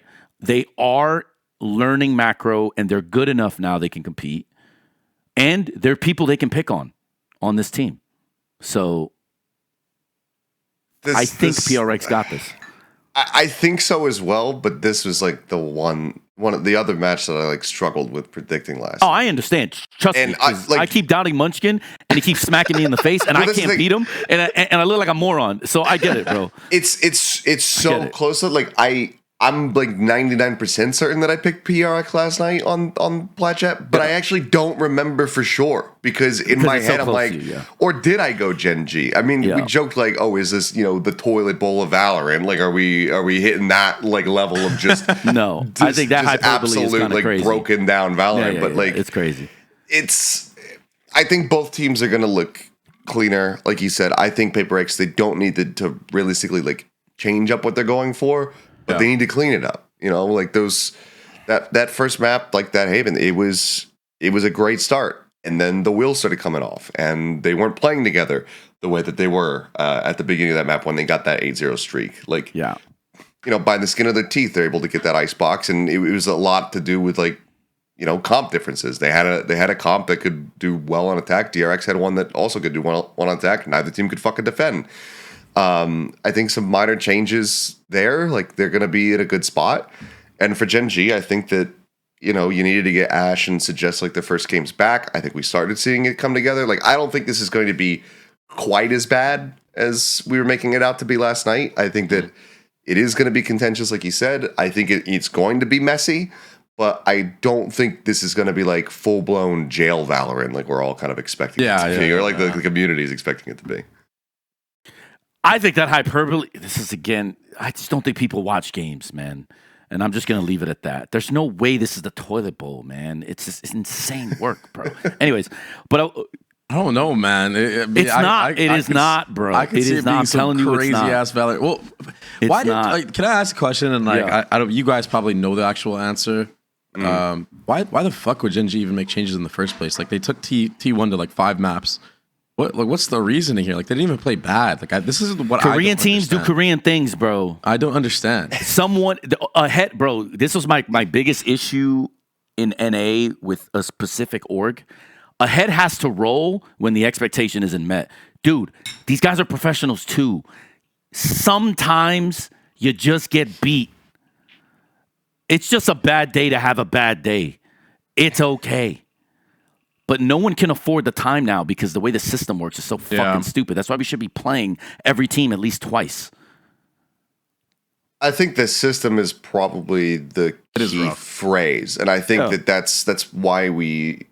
saw the benching of Foxy9 and the departure of Yeoman. I mean, Yeoman had his struggles. Like, he had his moments, but I think widely he had his struggles. Like, he was either like rifling well and then like his util was off, or he was doing like okay util, but then he couldn't frag. Like, it kind of felt like it was one or the other. I don't blame them making a change there. I think that the one that puzzles most people is Foxy9. Right. Because this guy continues to just be talented. Like on a starting roster, off a starting roster, back on, change his team, blah, blah, blah, blah, blah. Like, he's just getting kind of like kicked down the lane, it feels like. And it sucks for this guy. But the thing that I have to guess, because I do not have inside information, is that, whatever system Soul and HSK have set up that led to them getting the win last year, Foxy somehow was not fitting into that. And I know that, like, in the past, Foxy has had some issues about, like, sticking to a game plan and, like, wandering off, kind of. You tell him, like, oh, hey, wait here. I'm gonna go to I'm gonna go to the bathroom real quick. Like, just stay here, don't go anywhere. And then you come back out and you're like, oh, where's my child? He's run off somewhere and he's fucking fighting down long on some fucking site. And you're like, oh god, like I told you to just sit still. So like I know that's been a thing in the past. I don't think it was evidently as much of one here. Like he had some moments, but like I have to assume it's just something a bit more meta in the way that they're trying to approach the game and the structure of the team. I agree with that. He wasn't fitting. Because I'll be honest with you, and I'm not going to... And again, I like Arnold, but I'm not a homer. And I have respect in some ways for Solo and for Munchkin, obviously.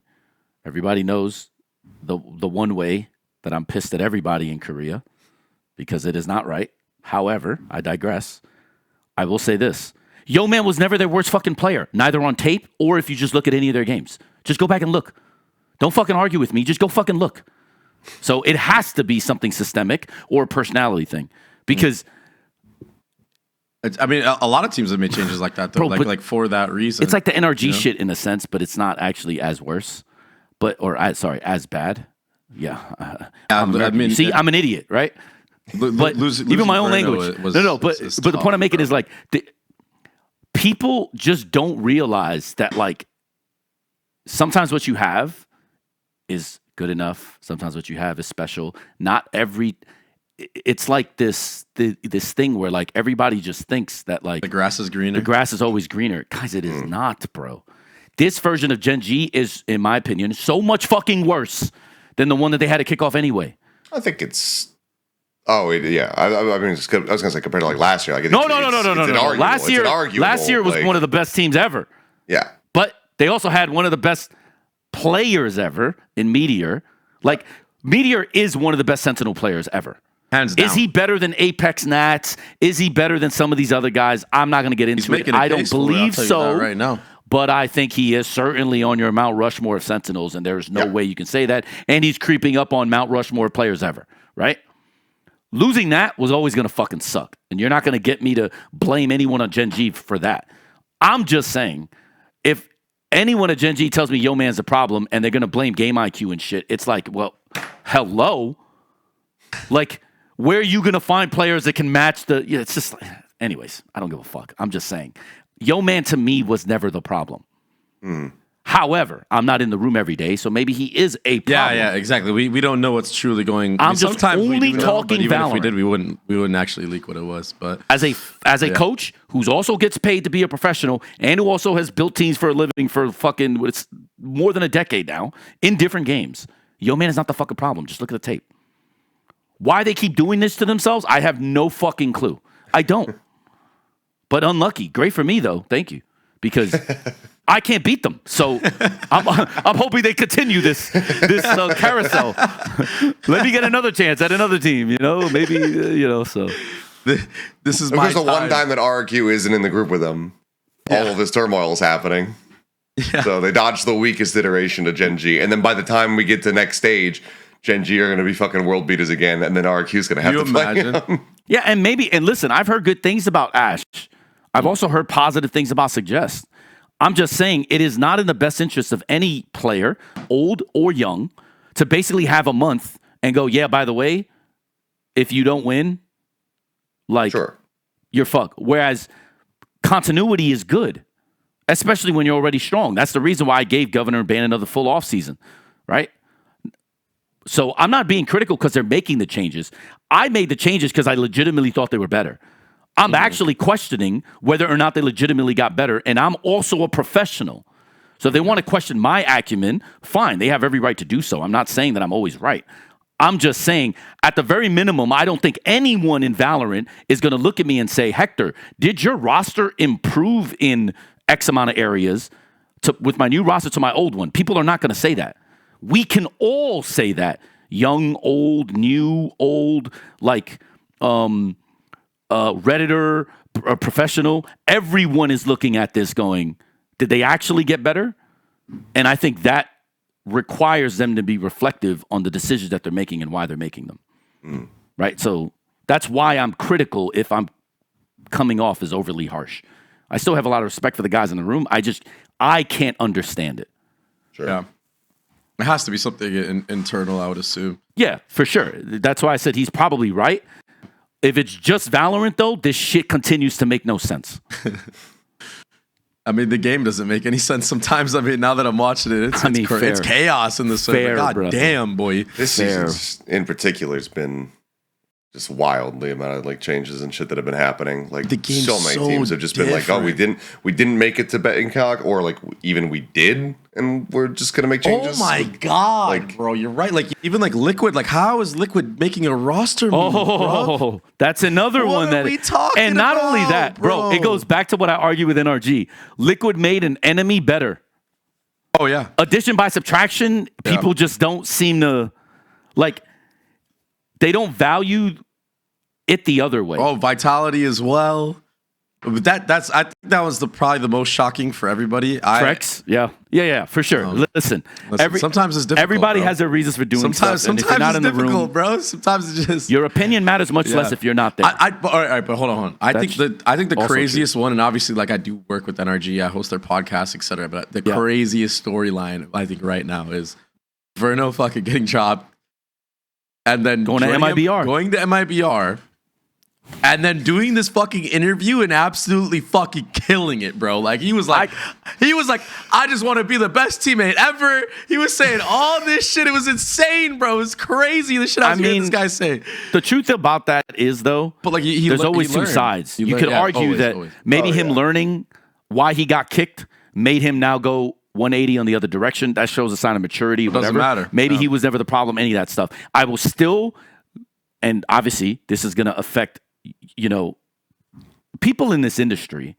I think in many industries, not just this one, I guess, they are very, I would say very soft in the sense that me saying what I'm saying now is going to potentially fuck up future like opportunities, like it has done for so many orgs, and I don't even want to get into it.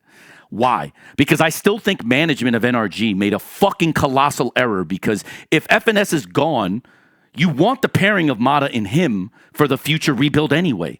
Instead, they gave him the MIBR to help Aspas get better, and now their top 4 is much harder because they just gave a team a better player than the one they had, and they still have to play that team. And to me, it's just probably the best player that they could have picked up. Honestly, to me, like, Verno's a franchise player for sure. I think, bro, the gaming industry to me is insane because you have people. And by the way, I'm not criticizing humans. I'm criticizing jobs or titles or coaches or players because I've been one, am one. You know, like I've been a GM, I've been an org owner, I've been a player. I've also been now I'm a fucking coach, right? I don't understand how this was better for the long term or the short term. You have to make these things work. Like, it's insane to me. I think you're right. MIBR picking him up is one of the slyest moves. And it, in my opinion, saves their season. Because I wasn't a believer of their top 4 kickoff anyway. I think the Aspas was just Aspas. He was, I mean, but the young kids are kind of crazy too. But I'm not saying they're bad. I do agree with what not saying they're bad. I'm just saying the league is so good. Fucking crazy moments. Brother, now they got Verno. And now they have a guy that can help them win a game also. And it's just like... Apparently he was saying he's mid-rounding and shit in his interview as well. I'm just like... But apparently he doesn't talk and he's an idiot.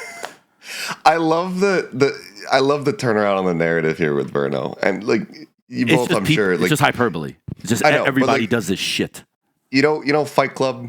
Mm-hmm. Yeah. The situation with Verno reminds me of that scene where Ed Norton's beating the shit out of himself. Yeah. And the boss is sitting there and he's like, "You're a fucking crazy person." Like, that's NRG's perspective. That like, this guy's fucking a lunatic. Yeah. And then the door opens up and Ed Norton's like, "Please make him stop." And now the crowd's like, "Oh, the boss is a piece of shit. This guy is innocent," and they just kicked his ass. That's now the perception of Verno. They're like, Energy was wrong. So this guy is a good teammate. This guy speaks Spanish. He can communicate with the team. He's doing mid-round calling. He's just so, vocal and everything. And the turn is...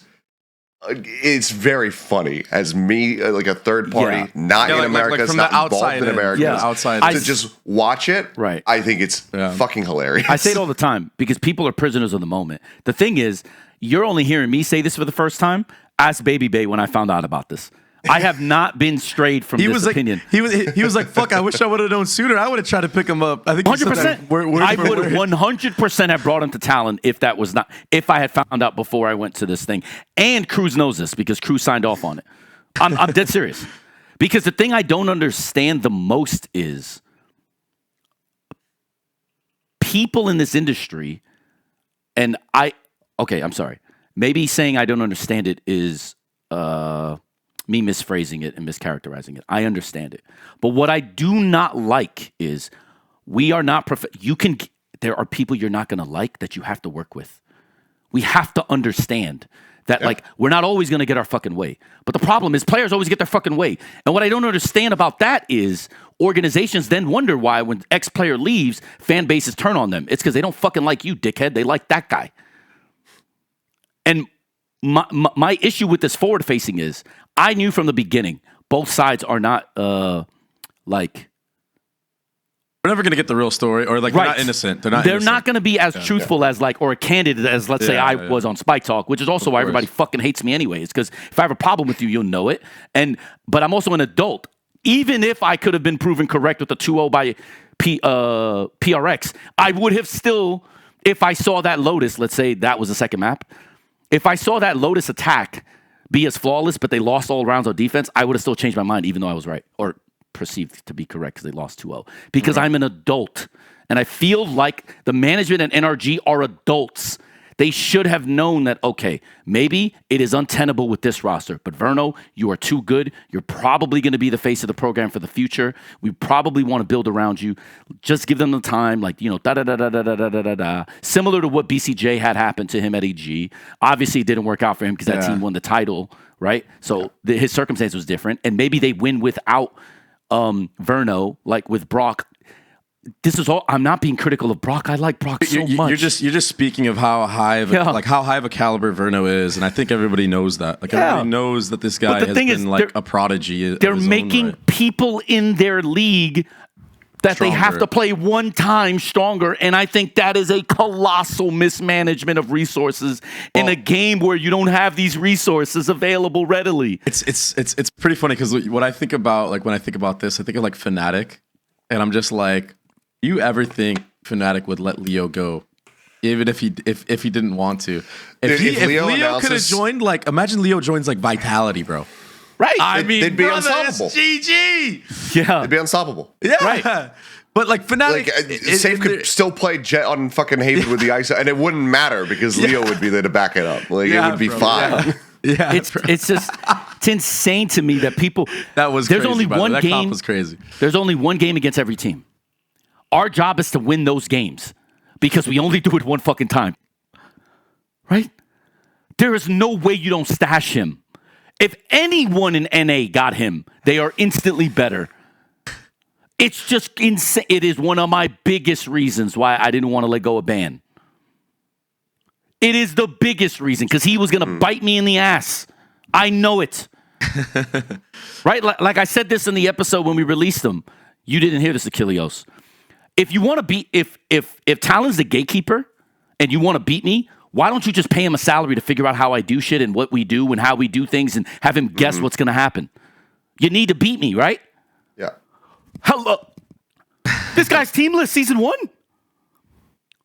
It goes to explaining that there is a great misunderstanding of like the game we're playing and the things we're doing.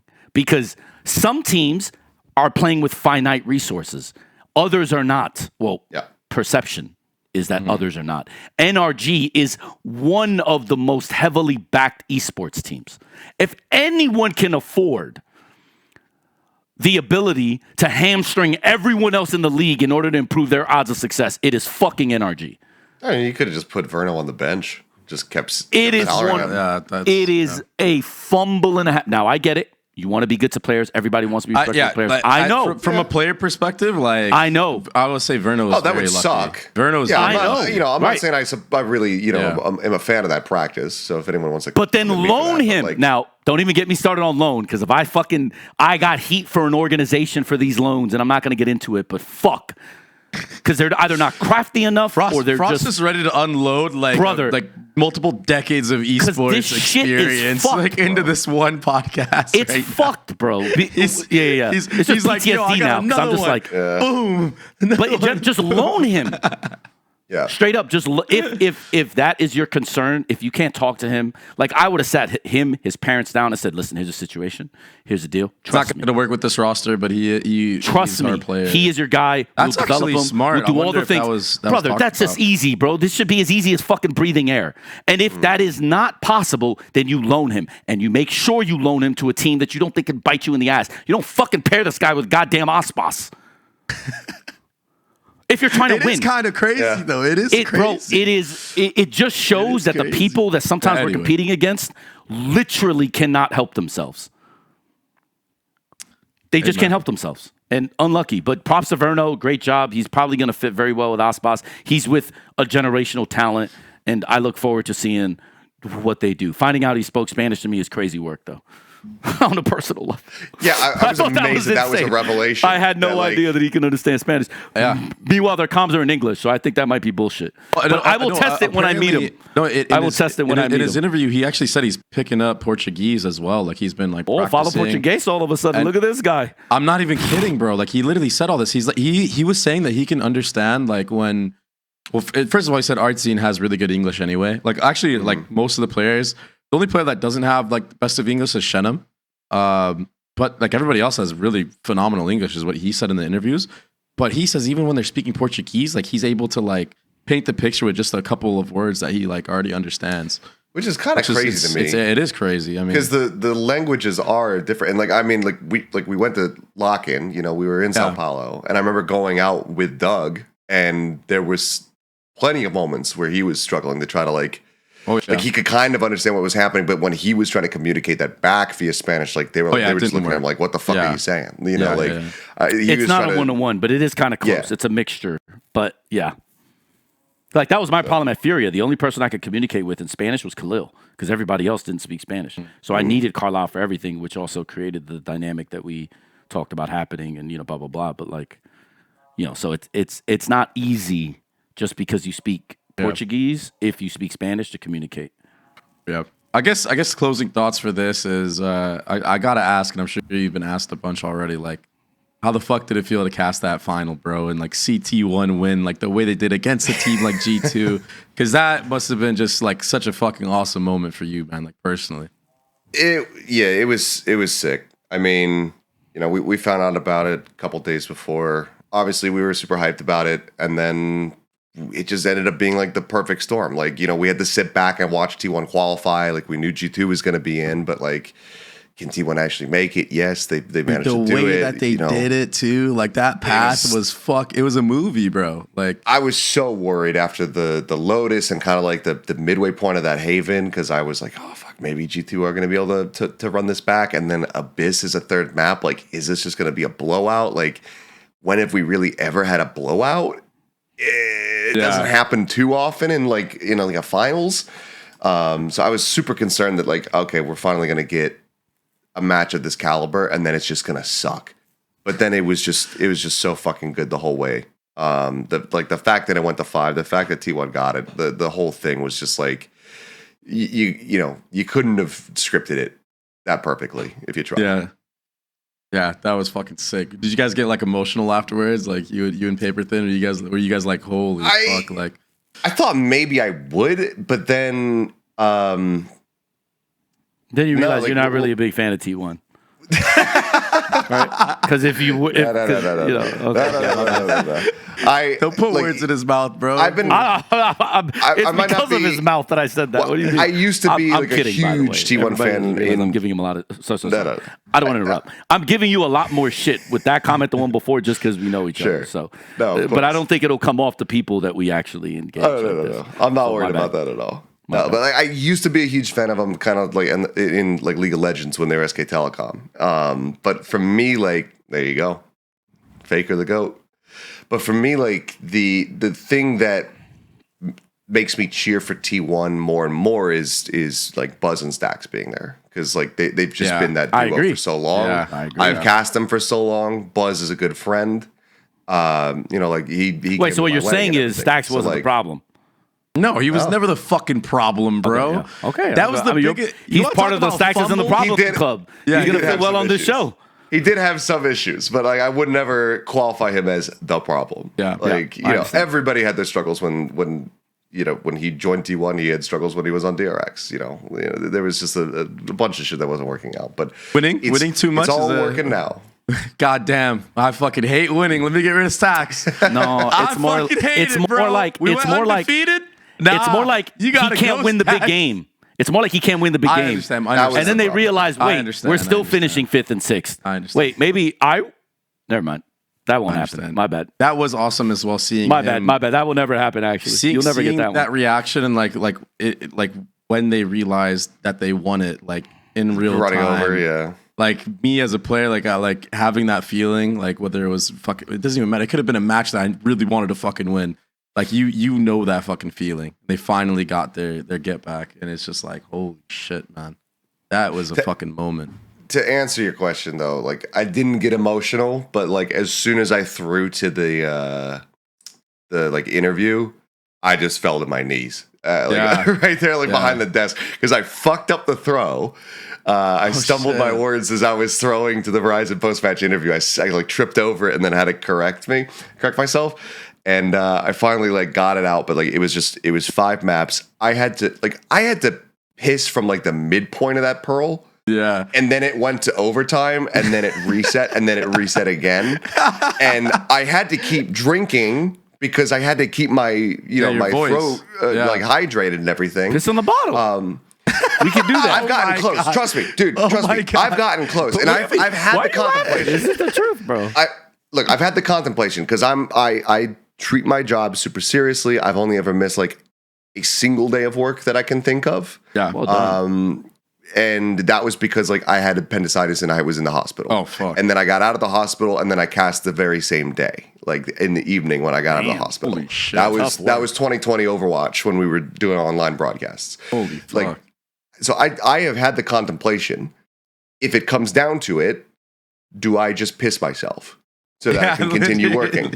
And I lean towards yes, I think I would, because I don't want to have to walk off the broadcast, especially in a hype moment, in a huge series, to have to go use the bathroom. So it's like, well, I'd either like quietly like write a note and tell Paperthin like, I'm about to piss in this bottle. Don't look over if you don't want to see some, or I'm just gonna piss in my pants. Yeah. Is there this is an uneducated, uninformed question, but is there a protocol for this? Like an example, is there something in like a guidebook that you or a handbook that you have, or like have you guys had discussions with this with your producer and stuff? Like, yo, if this happens, you need to do this. Like, No, I don't think it's there's ever no happened. protocol. But how are there no protocols for this? We all have to go to the bathroom. The expectation is just use the bathroom in between the games, and then Yeah, but what do you mean? If that's the case, every player would never have this problem. Every Sure. player I know uses the bathroom, and yet they still need to use the bathroom because of just the way our bodies work. Nervous tension. Yeah, creates, you get nervous anxiety. and- raises, Yeah. Well, thank God Yeah, it's never adrenaline, happened. sorry, Let's just keep it at that. No. Thank God it's never But I'm happened. glad we had the discussion because I'm gonna be honest. I will never, ever make fun of him if he pissed himself because this happens all the time. People don't realize this. People don't realize this. When you play basketball on any team organized, and when you play football in American football, I imagine soccer is the same way. You actually do have people that piss themselves a lot. This actually is a thing. Like, shit. I'm not even trolling. Because Because sometimes you just can't go to the I bathroom. love how the narrative has shifted to pissing yourself. Well, no. It's more just I'm genuinely curious now how you would handle that in the moment because in my brain I'm like, yeah, that makes perfect sense. If Well, you got to you know go, you what, got to go bro? because it's better for the program. He got Yeah. the cast at a final that APAC fucking won in APAC, and he didn't piss himself. So like, yo, kudos to you, bro. Like, good shit, man.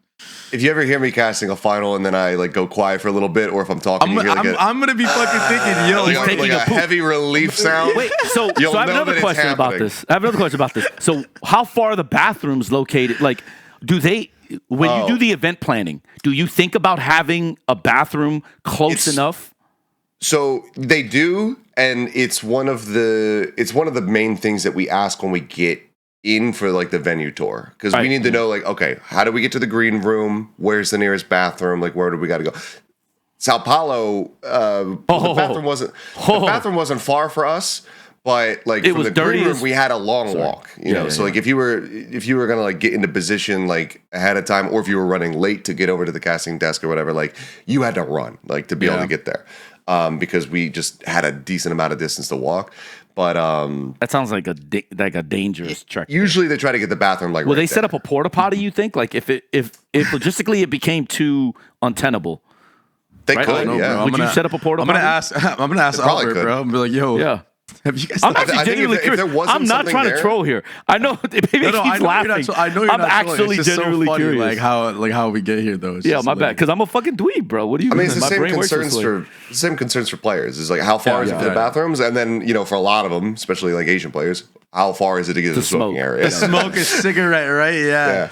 Dude. Europeans and Asians, 100 Pete, bro. Yeah. I don't know what Counter they Strike did players, for this one, especially, they all smoke. I think it's because of the pressure and the tension. It's like a way to Yeah, it's like a sure. stress reliever, I'm assuming. Yeah. I know there's plenty of players in Korea that like used to smoke, but then like there's times where they couldn't get out, so like they shift over to vaping because they're like, okay, well maybe I can go do this in like the bathroom or something like that. Like I can Anywhere, get away with it. pretty But much. then they find that because they're at home and they sit there and they just vape over and over again, that then they get used to that, so they actually have to go back to smoking cigarettes because that's something where it's like, okay, I play a game, I go outside, I smoke, and they get used to that system because when they're on stage, they can't just sit there and vape. Not everybody's Potter and could just sit there and just chug away at the thing. Yeah, but yeah, I mean, I think that's good. For I think we covered a solid. yeah, I think we covered pissing little our pants, like landscape and of how topics here. to not piss our pants at events. You know, I think we got it, bro. Rossy's It's gonna happen one day. He's so funny, bro. Yeah, I'm just saying. It honestly probably already has. Just saying. Wait, this is a it'll be public paper service first, announcement. though. So if it does happen, nobody should like make fun of the guy because it makes sense. I have a question, real Achilios, to you, and Yeah. this isn't like Valorant or anything related, but did you see that event that Sponge and Machine casted where they're like, it cuts to them and they're just fucking drinking a beer? It was like a CS:GO major. I did not. Dude, oh my God, bro. I've been- Bro, the I've been moment I saw that, begging I for was that. like, dude, Achilios would fucking kill in this moment. Hold on, let me send you I this would- real quick and you watch it on your own time. But Or just I have would love send it to- to Steve so you can pop it up so we can all watch it. okay, fuck it, yeah. I mean, I don't have an opinion. I don't drink, but I don't care. As long as people aren't belligerent and it doesn't hurt the show, I can get Yeah. fucks. 2 fucks. Do what you do. bro. I've said, and I got like pseudo like permission for this, but I was like, okay, if we ever have a super long tech pause or a super long evening of games, and we go past midnight or whatever, am I allowed to crack a beer on the broadcast? Jake Shin kind of said yes. He said yeah, sure, whatever. But I mean, because it's not like I'm not gonna drink like one beer and then suddenly be like. Yeah. of slosh course or not. anything like that. I'm not gonna be stumbling. Of course not. over You're myself Caucasian. and- It's like in your Yeah, bloodstream, like, probably right now, and you woke up. I get it, bro. it's just I get it, bro. Me, I'm a pussy. I actually can't drink. It's like I'm like super lightweight. So Look it's at like this, kinda tough. man. Look at this. Can you put this up there, Steve? Yeah, link me. I'll got it. We can Yeah, I all got it. react to it. I just linked it. I was just thinking because like obviously I did like a PGL. I'm doing casting shit now and I'm just like, oh dude, this would be fucking sick, bro. Like if I was in this moment, man. Like, dude. I just look. He goes for the. He doesn't fuck with you. No, I know Sponge does. Relax, guys. But it's just funny that he goes for the cheers and he doesn't cheer. Doesn't actually clink. it. Fucking Aussies, bro. Fucking Aussies, bro. So The me, lit, myself, and Iversons of the world.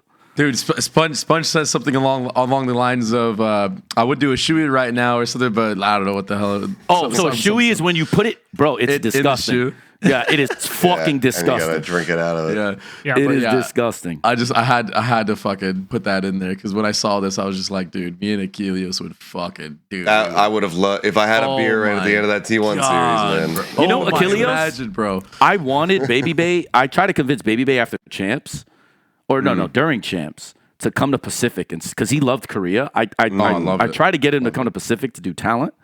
So there was a world where the two of you could have worked together. They're mixing up pairs now. It's like a thing Still that is, Riot's trying to do. Still is a world where that could happen. Yeah, I mean they tried to mix up pairs a bit on the. They were contemplating it for Bangkok, but it ended up not happening. Yeah, it was cool though. I did like seeing Pansy cast with like Sideshow. That was fucking sick. Casting with Ender. I thought it was it's just interesting like hearing like two already like credible casters like being put together for the first time. It was fucking it was kind of fucking cool to me to like nerd out a little bit about that. All right, I'm gonna be very specific about the things that we're talking about for NA and EMEA. I don't think we should touch on like everything. Sure. So No let's problem. talk a little bit about NA. Obviously, we saw Verno get dropped from NRG. He wins his first match. NRG lose their first match. We already dove into that. We don't need to get anything crazy about that. I think we also talked about G2 Furia and how good G2 looked. I think what we need to talk about And how though, good you thought Furia was. it kick off, or sorry, the off season, yeah. Yeah. Okay. My bad. What we have to talk about though is Rossy, because obviously you got to cast Rossy in APAC. I mean, you got to play against Rossy Frost as well. He is now on Leviathan. What do you think about this pickup? I was even in shock that Rossy joined T1 when he did, because that was like that was just so random, right? That was so random. Yeah, when he joined T1, I had somewhat limited knowledge as far as like who he was as a player and like where he kind of come from and everything. Just Came because from FaZe, bro. But like I pay attention to typically like the Americas and EU teams that make it to global events, because I'm in a bad time zone to be able to watch the other regions. Like I can't watch China because it's the same fucking days as us pretty much. And like I can catch maybe like game 1 of EMEA and then I'm in bed. America starts, it's over before I wake up. So I'm not much of a streamer, so I don't sit down and get myself in the fucking VOD dungeon and strap in. So like I wasn't sure what to expect from Rossy. Yeah. But after like talking to him, like as somebody as young as he is, like I think he has a very good head on his shoulders. Like I think he's very smart about the game. I think that he is like a talented player. And like did I think that he needed to be benched from T1? No. I thought that I didn't think he was the problem in his performance, but I also got T1. We're like, okay, let's try to maybe pivot over towards let's go full more Korean centric. Yeah. Let's make this just a Korean roster. I think that overall makes more sense. I think it was very similar to like Frost having Talon move into being a full Thai roster. Like it just makes sense. So it's at Rossy's expense, but I don't think that he was like particularly a hindrance for that team at all. I think it was a decent pickup. I think the storyline about the tank, though, should be more. There was an org I won't name, but people are smart enough to know that did the same thing, actually twice, where they bring players over and they move them to their facilities, and then within 2 weeks or within a month, let's just be fair, within a month they get rid of them. And I think the storyline about what happened to the tank, I don't think hasn't been talked about. Should ever be. Yeah, this is a responsibility of like the caretakers, and if Riot cares as much about the players as they say they do, there has to be protections for this. This is just insane work. I will say though, does it make them better? I kind of think so. I think he is better than the tank anyway. Personality wise, I don't know if it's going to be a fit. I don't think the team is as good anyway though. Like I think Cloud9 is obviously playing better, but I also think that his playstyle is also passive. So Demon 1, passive. Calm, passive. I don't know if it's necessarily a good fit. So you know what's really interesting is they have King now playing Duelist. He played Yoru on 2 maps, and like it's like. This is what I was gonna say. I don't think that the pickup for Rossy is bad. I think that it can be good. The thing that's puzzling is the roles. Yeah, the fit. Yeah. Like. Everyone's like playing things that they have played in the past, but things that they haven't really been playing recently. Like King, you think of, one of the most fucking infamous moments of Valorant was that's the Spike. He was he's the one who blasts packs into heaven and gets that kill to like recover it, and then he dies dropping out a window. Like he has played Duelist before, but it's just like why now? Like so why is this occurring now? Yeah, like one of the top I think of King now. I think of him playing Viper. I think of him lurking, taking smart timings through his walls, and just catching people and like just completely demolishing teams. Like that's the thing that's the most puzzling for me. And I think Leviathan could be good if they just figure this out, because right now I think that's the thing that's confusing everyone. Right. So. I don't know. I think the banger will be the grudge match and the rematch and all that. Sure. It's happening next week, bro. The teammate stuff. That's going to be. Who do you guys think is going to win? Casting it. If they're going to keep these roles, I'm leaning C9. I think C9 probably would win. Right? I think I agree with that. Yeah. If I had to gamble now, yes. Do I think it's a shoo-in? No, but yeah, sure. I will agree. I'm not even going to pretend to try to. We're all in agreement so that they should definitely change these fucking rules, because this shit just it just doesn't make sense. Yeah, bro. I think the King team is so good at sense. Omen as well. But if you're just getting skill, if you're trying to upgrade in that department, then yeah, sure, it's probably better. Is Demon 1's Yoru so bad that you have to put him on Viper instead of King? Yes. Max is just not that guy, bro. Wait, Frost is saying yes, it is. Yes. That's not his King's skill. He's going 6 and 17 on a map. But at least he's calling. I'd rather my duelist call and put people in better positions to be He's in full Copia mode right now, bro. No. It's just if you think about it, if he dies, he still calls. Listen, bro, I'll do their job for him. I'll do their job for him, and it's real simple. This is the most easy shift you have to do. I think some of the roles are fine. I think King needs to go back fucking controller. Put Tex on Duelist again. Call it a day. And then just swap Tex and Demon 1. Put Demon 1 on Senti. He can play that type of play style for sure, bro. I mean, he shoehorn Chamber every game. Yeah. Well, you don't have to just play Chamber. You just try to make the Ye, what Bleed were trying to do with Ye work in that scenario. Or sorry, Cloud9, what they were trying to do with Ye. Clearly, Ye can play Senti now when you watch him on EG. So it's I think Demon 1 could definitely play that type of playstyle. There's no reason he can't. And if you ever want to still run the Jet, okay, fine. Put fucking Demon 1 or Waylay, put Demon 1 in. You kind of have that dynamic EG had where you just like swap 2 roles with 2 players. Tex has a great raise. I mean, I know it's been a while, but he had a really fucking good raise when he was on. I think that's true. I think you made good points. Yeah, and he can also. There's no way you're gonna tell me Tex can't play Yoru. I'm sorry. Tex is a good fucking player. He'll learn that shit in like a day. I like free coaching, bro. I'm not even paying for that. I mean, I don't disagree. And it's not even like I'm a Max hater. It's just simply I understand what he is. It's just like Ye. I understand what he is, and I understand the pace that he likes to play at, and the system he needs to be successful.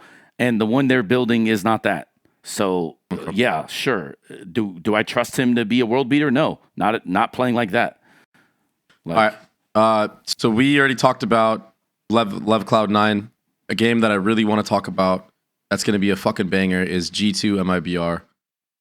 Let me get you guys the quick thoughts on this one right now. MIBR has Verno, Osboss. G2 is fucking G2. I'd probably still give it to G2. I think that probably right.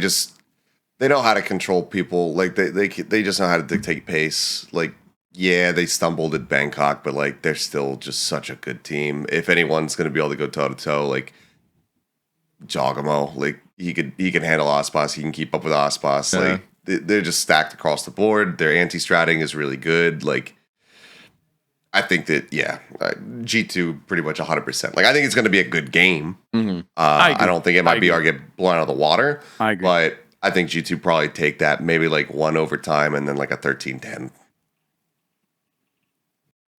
Yeah, I fuck with that.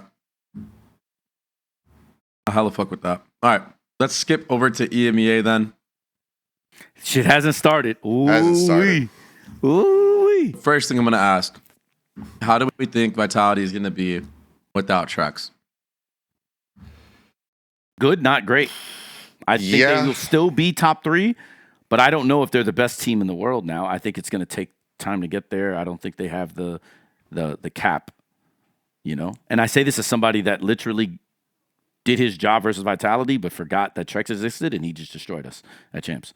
Literally, we didn't even scout him like that, and he just absolutely destroyed us on 2 maps. Sure, yeah, we threw 5v3s in a row and all that stuff and all that famous shit. But like, I'm just saying, like, that's a guy that underestimated him and paid for it. I'm telling you that he is similar to all the guys we talked about, which is like you don't want to let these guys go because they go on different teams. You know, a la the Verno, you know, Ben, you know, blah blah blah. He's probably maybe better than both of them. Like, can't see it being like a promotion. Maybe I'm wrong. Maybe the chemistry is much better and things. Sure, but I don't know that. I'm just guessing. Yeah, I mean, I remember there's like some comment about like he and Safe both have like, they expect perfection, but they have different ideas of what that looks like. Yeah. And that was kind of like one of the potential clashing points. So you know what that just tells me? Both people are fucking stubborn. Yeah, I mean that basically is what it comes down to. And that shit to me is just ridiculous. If that's what's true, then yeah. I promise I'm not gonna get on my soapbox. I'm just saying, like, the fuck, bro. Sure. One of you back down for the sake of the team. Yeah. Hey, but I mean, yeah. I agree, though. I think they'll still be one of the top teams of the region. I don't see them slipping too far down, but I think that they lose a lot of power when it comes down to being able to have that impact on a global stage. So, are they going to win a Masters this year? Yeah, it might be difficult. I don't know if they'll be able to take Toronto. They're going to be able to win champs. Probably not. I can tell you who's really happy about this move. FNATIC. Yep. Heretics. Probably the biggest Every winner. other team. Everybody. No. The biggest winner are those two because those were bubble teams. Sure. They're like, oh, I feel that now. Yeah. I mean, the same thing goes for Liquid. They could change. Yeah. Now what It's happens crazy, to Liquid? it's crazy. Do you now drop a pet? So EMEA At is least very Vitality get to ease into things. They'll play Giant X. Like that should still be a dub. Right. I was wrong about this. No. I was kind of right because I still think Heretics. Biggest. Foot and Heretics are the biggest, like, yeah. So. Well, speaking of Heretics, they're going to be playing up against Apeks, who now has Governor, which, I mean, that's the APAC boy. I actually think it's a huge pickup for Apeks. They might actually cook a little bit here. Like Governor and Floor on the same team. That is so fucking sick. I think the biggest I mean- beneficiary of this is Floor. She's the biggest beneficiary of this move. because he was a duelist before, he might bring up some ideas on how to like help. It's different when you have an individually IGL that's done it, that understands what you're going through. Like, look at the system I put Governor in. I mean, look what happened to Primi. Well, in some respect too, where he's opening up for other people. It's fucking hard to do that, right? Like, you know, like you need to find ways to like mitigate that. Obviously, I probably maybe did it too much, but I think someone like Governor knows like how to talk her through that problem if he does it. Mm-hmm. And he also probably will shy away from doing that because he knows what the pitfalls are. So he's learned sort of like basically like how it affects, why it affects, how to mitigate disaster, like all that stuff. She's going to be the biggest beneficiary of that. I mean, I would say the team too, because, and I mean no disrespect to EMEA or like any of the players probably on his team, but I'm pretty sure Governor is probably going to surprise them with his overall IQ of the game and his understanding. So as IGL, he's probably going to blow them away. Is he IGL? Benefits the rest of them. Yeah, he's going to IGL. Okay. So I expect him to be advanced, and you know that's potentially maybe an ego thing for me with like all the IGLs that I have here. But I can also, I mean, you also know, Baby Bay, like what the names are, who they are, how good they are, and like sort of, you know, what happens. So I expect him to do well. That doesn't mean I expect them to like win the league. I think what he does is he gives them a good chance to basically play in that promotion tournament instead of automatically getting regulated. I think that potentially could change the trajectory of that. I do not expect them or him to contend for a major. Like, I just don't. I think the top teams in that league are just that good. I think it's the fair enough assessment. I mean, I liked Governor a lot, you know, when he was over here, just like as a person, he was always super kind. Like I remember that first day we did the, not press conference, but like the player, like, like, you know, kind of media day thing or whatever. And then you, me and the team went down to fucking Paulie's and had some food. Best, bro, Paulie's. And Paulie's, just hanging out with them was just so, like, hey, I live in LA. The pizza here is dog. Like Paulie's was tasty. It was tasty. Sucks. It was It was better than West Coast pizza. I'll give it that. Oh fuck yeah. Yeah, Paulie's is pretty solid. But yeah, and just chatting with him, I was like, this kid's got a good head on his shoulders, you know? Yeah, like, he's great. Absolutely, just a good understanding of the game, you know, of the just the way that this fucking world of esports functions and everything. So I wish him the best. I think he could do some damage over there. Some cold-blooded ass shit is that kamyk is gonna have to play against Liquid, bro, in his fucking first match back. Is that cold-blooded or is that awesome? I mean, I love revenge games. Depends on the result. But why is there so many revenge? Like, imagine when NRG MIBR is a game, bro. I mean, there's so many of these scenarios now where like these players are getting like recycled into new teams. Good for storylines. Oh my god, it's amazing. Oh my god, like the C9 Lev game is gonna be fucking awesome. You know, I know this doesn't correlate exactly, and I'm sorry for like going all crazy about this, but like the viewership is up in Valorant. Wasn't there like 4 months ago, everyone was talking about how viewership is like crazy down? Did you notice that? That the Thai major was like crazy numbers? Yeah, it was huge, especially for the. Though Valorant was dying, bro. What happened? Yeah, it's dying. Year 4, we're already cooked. Year 4, I mean, cooked. I think I don't know. Like it's in a good spot. Like hosting events in SEA helps a ton. Just because like Thailand was not probably that so many cool, opportunities. bro. I'm so jealous. You're jealous. I'm still mad. I made changes. Well, I went and it was sick. But yeah, I know you went. You were the star of the show. You and Paperton had like one of the best casts for the finals. We're living life through you.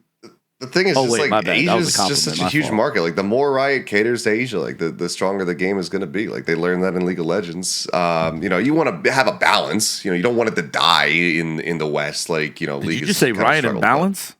That's oxymoronic. No. Nah, bro, you got to play Rivals, bro. Be. You want to talk about fucking balance? Oh, gee, yeah. Valorant's like one of the most balanced games in the world compared to Marvel Rivals. Yeah. And yet people still play some of the fucking heroes in Rivals that just aren't viable at all. Like Waylay. The other day we had a legitimate, legitimate Jeff, and we had a legitimate Black Widow. Not to make this about Rivals, but I was just like, what the fuck is happening? Yeah. The guy went played Jeff. I forget who it was. He didn't get the ult. Or rather, he did, and then he C9'd the point for his team because he took their Magneto that was contesting, and then the overtime ended, and they lost the round. Oh my god! So he ate 2 enemies, but then he took their Magneto. So what you're saying is he's marved. Oh shit! What the fuck is this, bro? We're just calling what? Oh dear. My bad, bro. Yeah, My bad, it was bad. The only thing that Jeff got they just tried to play it as a third duelist, and it sucked. I forget who that was, but it tough, was bro. very bad. Life is hard. May have been me, bro. I'm not gonna cop. I mean, if you were playing Fight Night, I didn't know about it.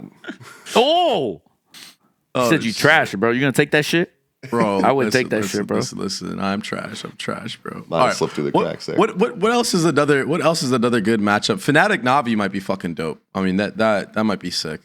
Yeah, that is gonna be a highlight tape because they are going to be swinging for the fences, both those teams. I think this is an important game for either team, whoever wins it. I think it's going to shape up like how the season is going to go for either side. The thing that sucks about that though is that Doom Bros isn't with FNATIC, and that would be like a huge series for Doom Bros to be coaching them through. But whatever the issue is that he's got, like I wish him the best in his recovery because I think the world was confused when we saw him get dropped. You know, so I've been waiting for him to get picked up, and I was super excited that it was going to be FNATIC who decided to take the plunge, and the fact that kind of like gets offset. A lot of coaching changes for FNATIC. It's interesting. It's just trying to one find after something another, that clicks. after another, huh? Yeah, man. Unlucky, huh? Yeah, I mean, whichever coach is there when and if Leo comes back probably has the easiest job in the world. All right. So this is off tangent. But yeah, Boaster. Oh, by the way, sorry. I also spoke about Boaster installing our Haven comp, his comp against Team Secret for us, and Cruz gave him a shout out, which I thought should be mentioned because a lot of people may not have watched the scrum. You should watch the scrum for Cruz's input on that because I thought that was really cool. I've never had an experience like that where, like, you know, a rival competitor has such a good friendship with another that he decides to, like, be gracious enough to help when in need. Because, obviously, I don't think he would have done this if we were in the EMEA, right? But he knows, like, you know, if I could help him, you know, in the pursuit of something. Then so Boaster's just a good guy, man. Like, oh, he's fucking dope. And I thought that was a great dude. job, and I thought it was cool that Cruz went out of his way to, like, you know, compliment him. Do you guys think, like honestly, do you guys think, because it's been quite some time now that Leo hasn't been playing in the scene, like, do you think that he'll actually be as good as Prime Leo, or do you think that we're going to see like a? I don't think he can be. Right? It's kind of tough, Leo, right? No, but I think that Prime Leo was just so good that even if you get 80% of that, I agree. 70% of that, like, he's still chilling. Such a good player. Yeah. So, and he just fits their system super well, and I think that you could slot him back in with, you know, Chronicle, Alpha, Boaster, etc., and like you immediately just have because I think this team. meta is the same meta that he played in when he was on Guild. You know, the Sky Jet Russian. When I wanted him, dude, you know, I tried getting him. He was down. I was gonna get him and Safe as a combo. Guild said no. They like basically contract jailed him. Yeah, they had on the rebuild phase. They paid. Imagine I had Safe and Leo. Oh my god, bro. Trust me, you would have been. You would have still been in franchise. Yeah, I guarantee you. Been in the league. You'd have still been in franchise. Yeah, I don't think there's anything else to really talk about from EMEA. I think we hit the major points that we need to. I mean, Foot are still going to be a really good team. Heretics, I think, are still going to be very solid. Yep. I think we're all really excited for the Liquid discuss. match. I mean, that's it, man. China's cool. Wolves are playing great. AG is amazing in scrims and still kind of BLG wild is right now. good. Yeah. You know what? Everyone's beating everybody over there. Last thing, because I just saw this fucking crash out from Trace Esports, the coach crash out video. Did you guys see this? I didn't see a video. No. Oh, was it like after their last loss? Because I know that they just. God. I don't know, man. I'm considered a bad guy though, but I don't have these moments. Did you see That's it? Not me. Yeah. Someone showed it. Was this after they lost the Wolves? This was after they lost to EDG, I believe. This was like from a while ago. Just watch a little so bit from of the this. like from kickoff then. Yes. Watch a little bit of this, bro. Bro, Chinese coaches are tough, bro. Yo, I mean, Koreans apparently are also. Fuck in. I mean, I guess. Yeah, we saw this. He's I did not going see the this. fuck in, bro. He's just going ham, bro. I know. We don't have to play the whole thing. I don't want to watch the whole thing, but just wait. Like, wait till he starts slamming the desk. Like, he starts slamming the fucking I don't desk, even have audio bro. playing, but you can read it. Yeah. Bro, no. Reading it is enough, bro. Reading it is enough. Look at this shit. Yeah, right here. Bum, bum, bum. I know. Yo, this guy's a crash. He's crashing the fuck out right now, bro. Yeah, I think the expectation is that like you know, people like me are like that, and that like that stuff is okay, and I get it. Like, I'm not gonna I'm lie, bro. I don't know. When I was there, I saw Frost do some fucking crazy shit to Talon, bro. And I'm not gonna talk about it, but like, I'm curious. yo, bro. But hey, unlucky, bro. But I will say this though. He didn't do like, anything. I'm just fucking giving him shit. Like if you come from sports, this stuff isn't Uncommon. uncommon. It's not crazy, right? So, but it is funny seeing it in esports. But is like, it good? Yeah, right. That's the like- that's the difference. Like, can you deal with things a certain different way? Yeah, I don't know. I don't know if I've ever been so mad that I like Alex a desk, but Yeah, like I think like when like Alex in particular, like will he sometimes like yell and get like passionate in the background with the players? Like, yes, we have seen that. PRX has put that out there. Does that happen every single time? No. Most of the time, Right. The frustration comes out. He uses the desk, and then when he goes backstage, it's more about he's cool, consolation calm. and It's everything a like gimmick now more than anything. I'm just saying, like, that. Sure. I don't know what's normal because I felt like people hated on that before, but now it's like cool, if that makes sense. Early Valorant, that behavior was just considered like because everyone thinks that like you dangerous, I have to be guess. completely perfect, but in reality, like we're all fucking human. Even players crash the fuck out. I mean, it's bro, it's a is very what it is. stressful environment. It's high intensity. Like sometimes this shit's gonna happen, bro. Especially now, Trust me, I have a lot of what the fucks, bro. So I'm not judging. I'm I just think saying. the big like, concern for me is like, is this something that happens all the time? All the Like I time. said, like the Alex example, it's not all the time. Is this the case for Trace? Is it all the time? Because if it is, then it's a problem. All the time, We yeah. had, when I worked at Liquid, I was a videographer, and then like right as I was departing, some of the footage that I had shot got put into a documentary that they made. This is about the league team, and I think it was at the breaking point, and they just went, "We're showing everything. We're not editing things out to save people's reputations. We're just going to show everything raw, how it's been happening backstage," because that team was fucking dysfunctional. And let me tell At you, least like, somebody there's has the so balls many to do it. moments.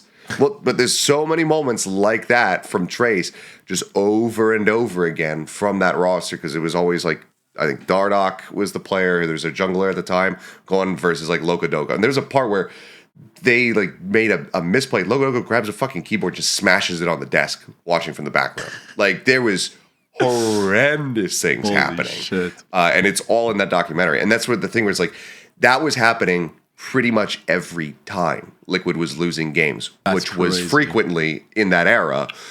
And that's when it's not okay. Yeah. So like, Trace, is this because like, did Destroy really just want that win versus EDG? Or whoever it was, like, is it because they dropped the ball there and they weren't the number one seed? Is that a one-off? Is that a thing that he does like once a stage? Or is that every single loss? Because right now, Trace, they're looking like dog. And I think that if he's starting to act that way, if that was the kind of first time that they had that experience with him, it kind of explains what happened in Bangkok and why everyone looked off. Yeah, they did. How is Fung going to go out and play confidently? That's a good point. How is Fung going to go out and play confidently if he knows that when he gets backstage, like if he makes mistakes, the Destroyer's going to go at him? That's a good point. He's not going to feel confident, so he can't get to that point where he's able to avoid that criticism and avoid that tension in the green room. Yeah, I was more comfortable with Governor and Ban to where, like, trust me, I had, like I said, a lot of fuck yous. But it's funny because with this roster, I'm the exact opposite. Like, I literally told them, like, yo, go make your mistakes. I don't care if we lose. It doesn't matter. Because at least in my mind, this roster this core is probably going to be together for like 4 years. That's they're pretty that dope, good. by the way. Like, I feel like the only other team that could say something like that, as long as they keep their mental in check and no one like gets all weird is heretics because they're just so young as well. Right. And Cruz can IGL this team for at least another 3, right? Like, I don't know if he's going to want to work this hard forever. But listen, I had Hiko when he was 31. So Cruz can fucking do this too. Trust me, at 31. He's not even, like, in 4 years, he'll be 31, right? So, Cruz is still young then. Yeah. I'll just say that, like, I probably would enjoy the freedom to just pop the fuck off. I just don't have that in me that much. I feel like it's kind of weird, but like in moments like that, I always say it's really hard to make good decisions when you're emotional. Yeah. So like I try not to, especially like if you did it, it would have to be like a fucking last resort. Like you're at champs, you're down 2 maps, you're like, yo, dig fucking deep, boys. Like, yeah, but see, the thing is, I don't know if I could. Well, I'm sorry, I don't know if I could do that. I don't know if I could do that. I could definitely motherfuck you in a finals though. But I feel like that's different. Why are you throwing my final? I've been trying to get here for 4 years. But I feel like that's different. I feel like the monitor punching, the keyboard smashing, the smashing of the desk and all that stuff. I think like I view that as different. I don't know if you guys view that as different. I don't get that, man. I think that's like a level different than what the fuck are you doing, Achilios? Like stop fucking throwing my goddamn games. I feel like that is like, B. I feel like the physical stuff is A, and I think the physical stuff can create impending fear. And I think that is interesting because I feel like if you know, Andre, I'm going to yell at you. That's fair. It's way different than I'm going to yell at you and also have a physical, like, right? So I didn't really consider that before, but I think if you're working like a day job or a retail job, whatever, and you make a mistake and your boss yells at you, that's whatever. Your boss starts throwing shit, you're gonna fucking quit. You're gonna call HR. There is a difference. I think I said, if somebody like slams a desk every now and then, that's whatever. But if you're starting like to actually like break shit, break peripherals, monitors, like that's when intense. It's like let's approach anger therapy. That's crazy. Like let's take care of this and nip it in the bud because now you're getting to a point that's a little bit. It's not healthy either. There's no way. And by the way, we are that's not how you die young. Right. We are not even trying to insinuate that this is what happens at Trace. We don't know anything. No. Yes. But the notion that what you said is interesting to me because the notion that now you can play more timid because of this reaction, I hadn't even considered, even though I had already did the opposite with these guys where I'm like, guys, lose. But it wasn't ever because my brain was like, I don't want them to ever feel scared or I don't want to be myself. It was more just that this roster, the conditions are different with this roster than the last one. So I was just adapting to the new roster rather than I don't want to show them bad Hector because I don't want them to be afraid for their life or like that actually never even crossed my mind. I didn't even think that it could create a scenario where a player is timid because of the reaction. All right, that's it, everybody. This is episode 35 of SpikeTalk. Achilios, thank you so much for showing up, brother. Congratulations again on that fucking Castle final, man. That's a fucking surreal thing. And yeah, hopefully I get to see you in Toronto, man. That's the goal, bro. And that's the big you guys hope, man. Get to fucking hang out and shit. I love that city, so I hope I get to go back. Right? He likes the 6. Good. Okay, I'm sure a lot of them. Hopefully, Talon, if you're not fucking O2 barbecuing, you can be there too. Like, get your shit together, bro. Got the roster now, bro. No more excuses, bro. Maybe it's the coach, bro. If we don't make it might be me, bro. Oh shit! Funny how times have changed, bro. It's insane. He said maybe I'm the problem now. No. I've always been the problem. Just ask Achilios. Just ask Achilios. Yeah, I've been saying it for years. Even before he joined Talon, I knew it was going to be a problem. Achilios waking up a little bit now, huh? He's ready to go in now, bro. Anyways. It's all right. We'll get him on next time, and you'll see the real Achilios. Yeah, yep. Hey, thank you, everybody. Don't forget to drop a like, drop a comment down below. Tell us your favorite part about this podcast. Thank you guys so much. Peace the fuck out.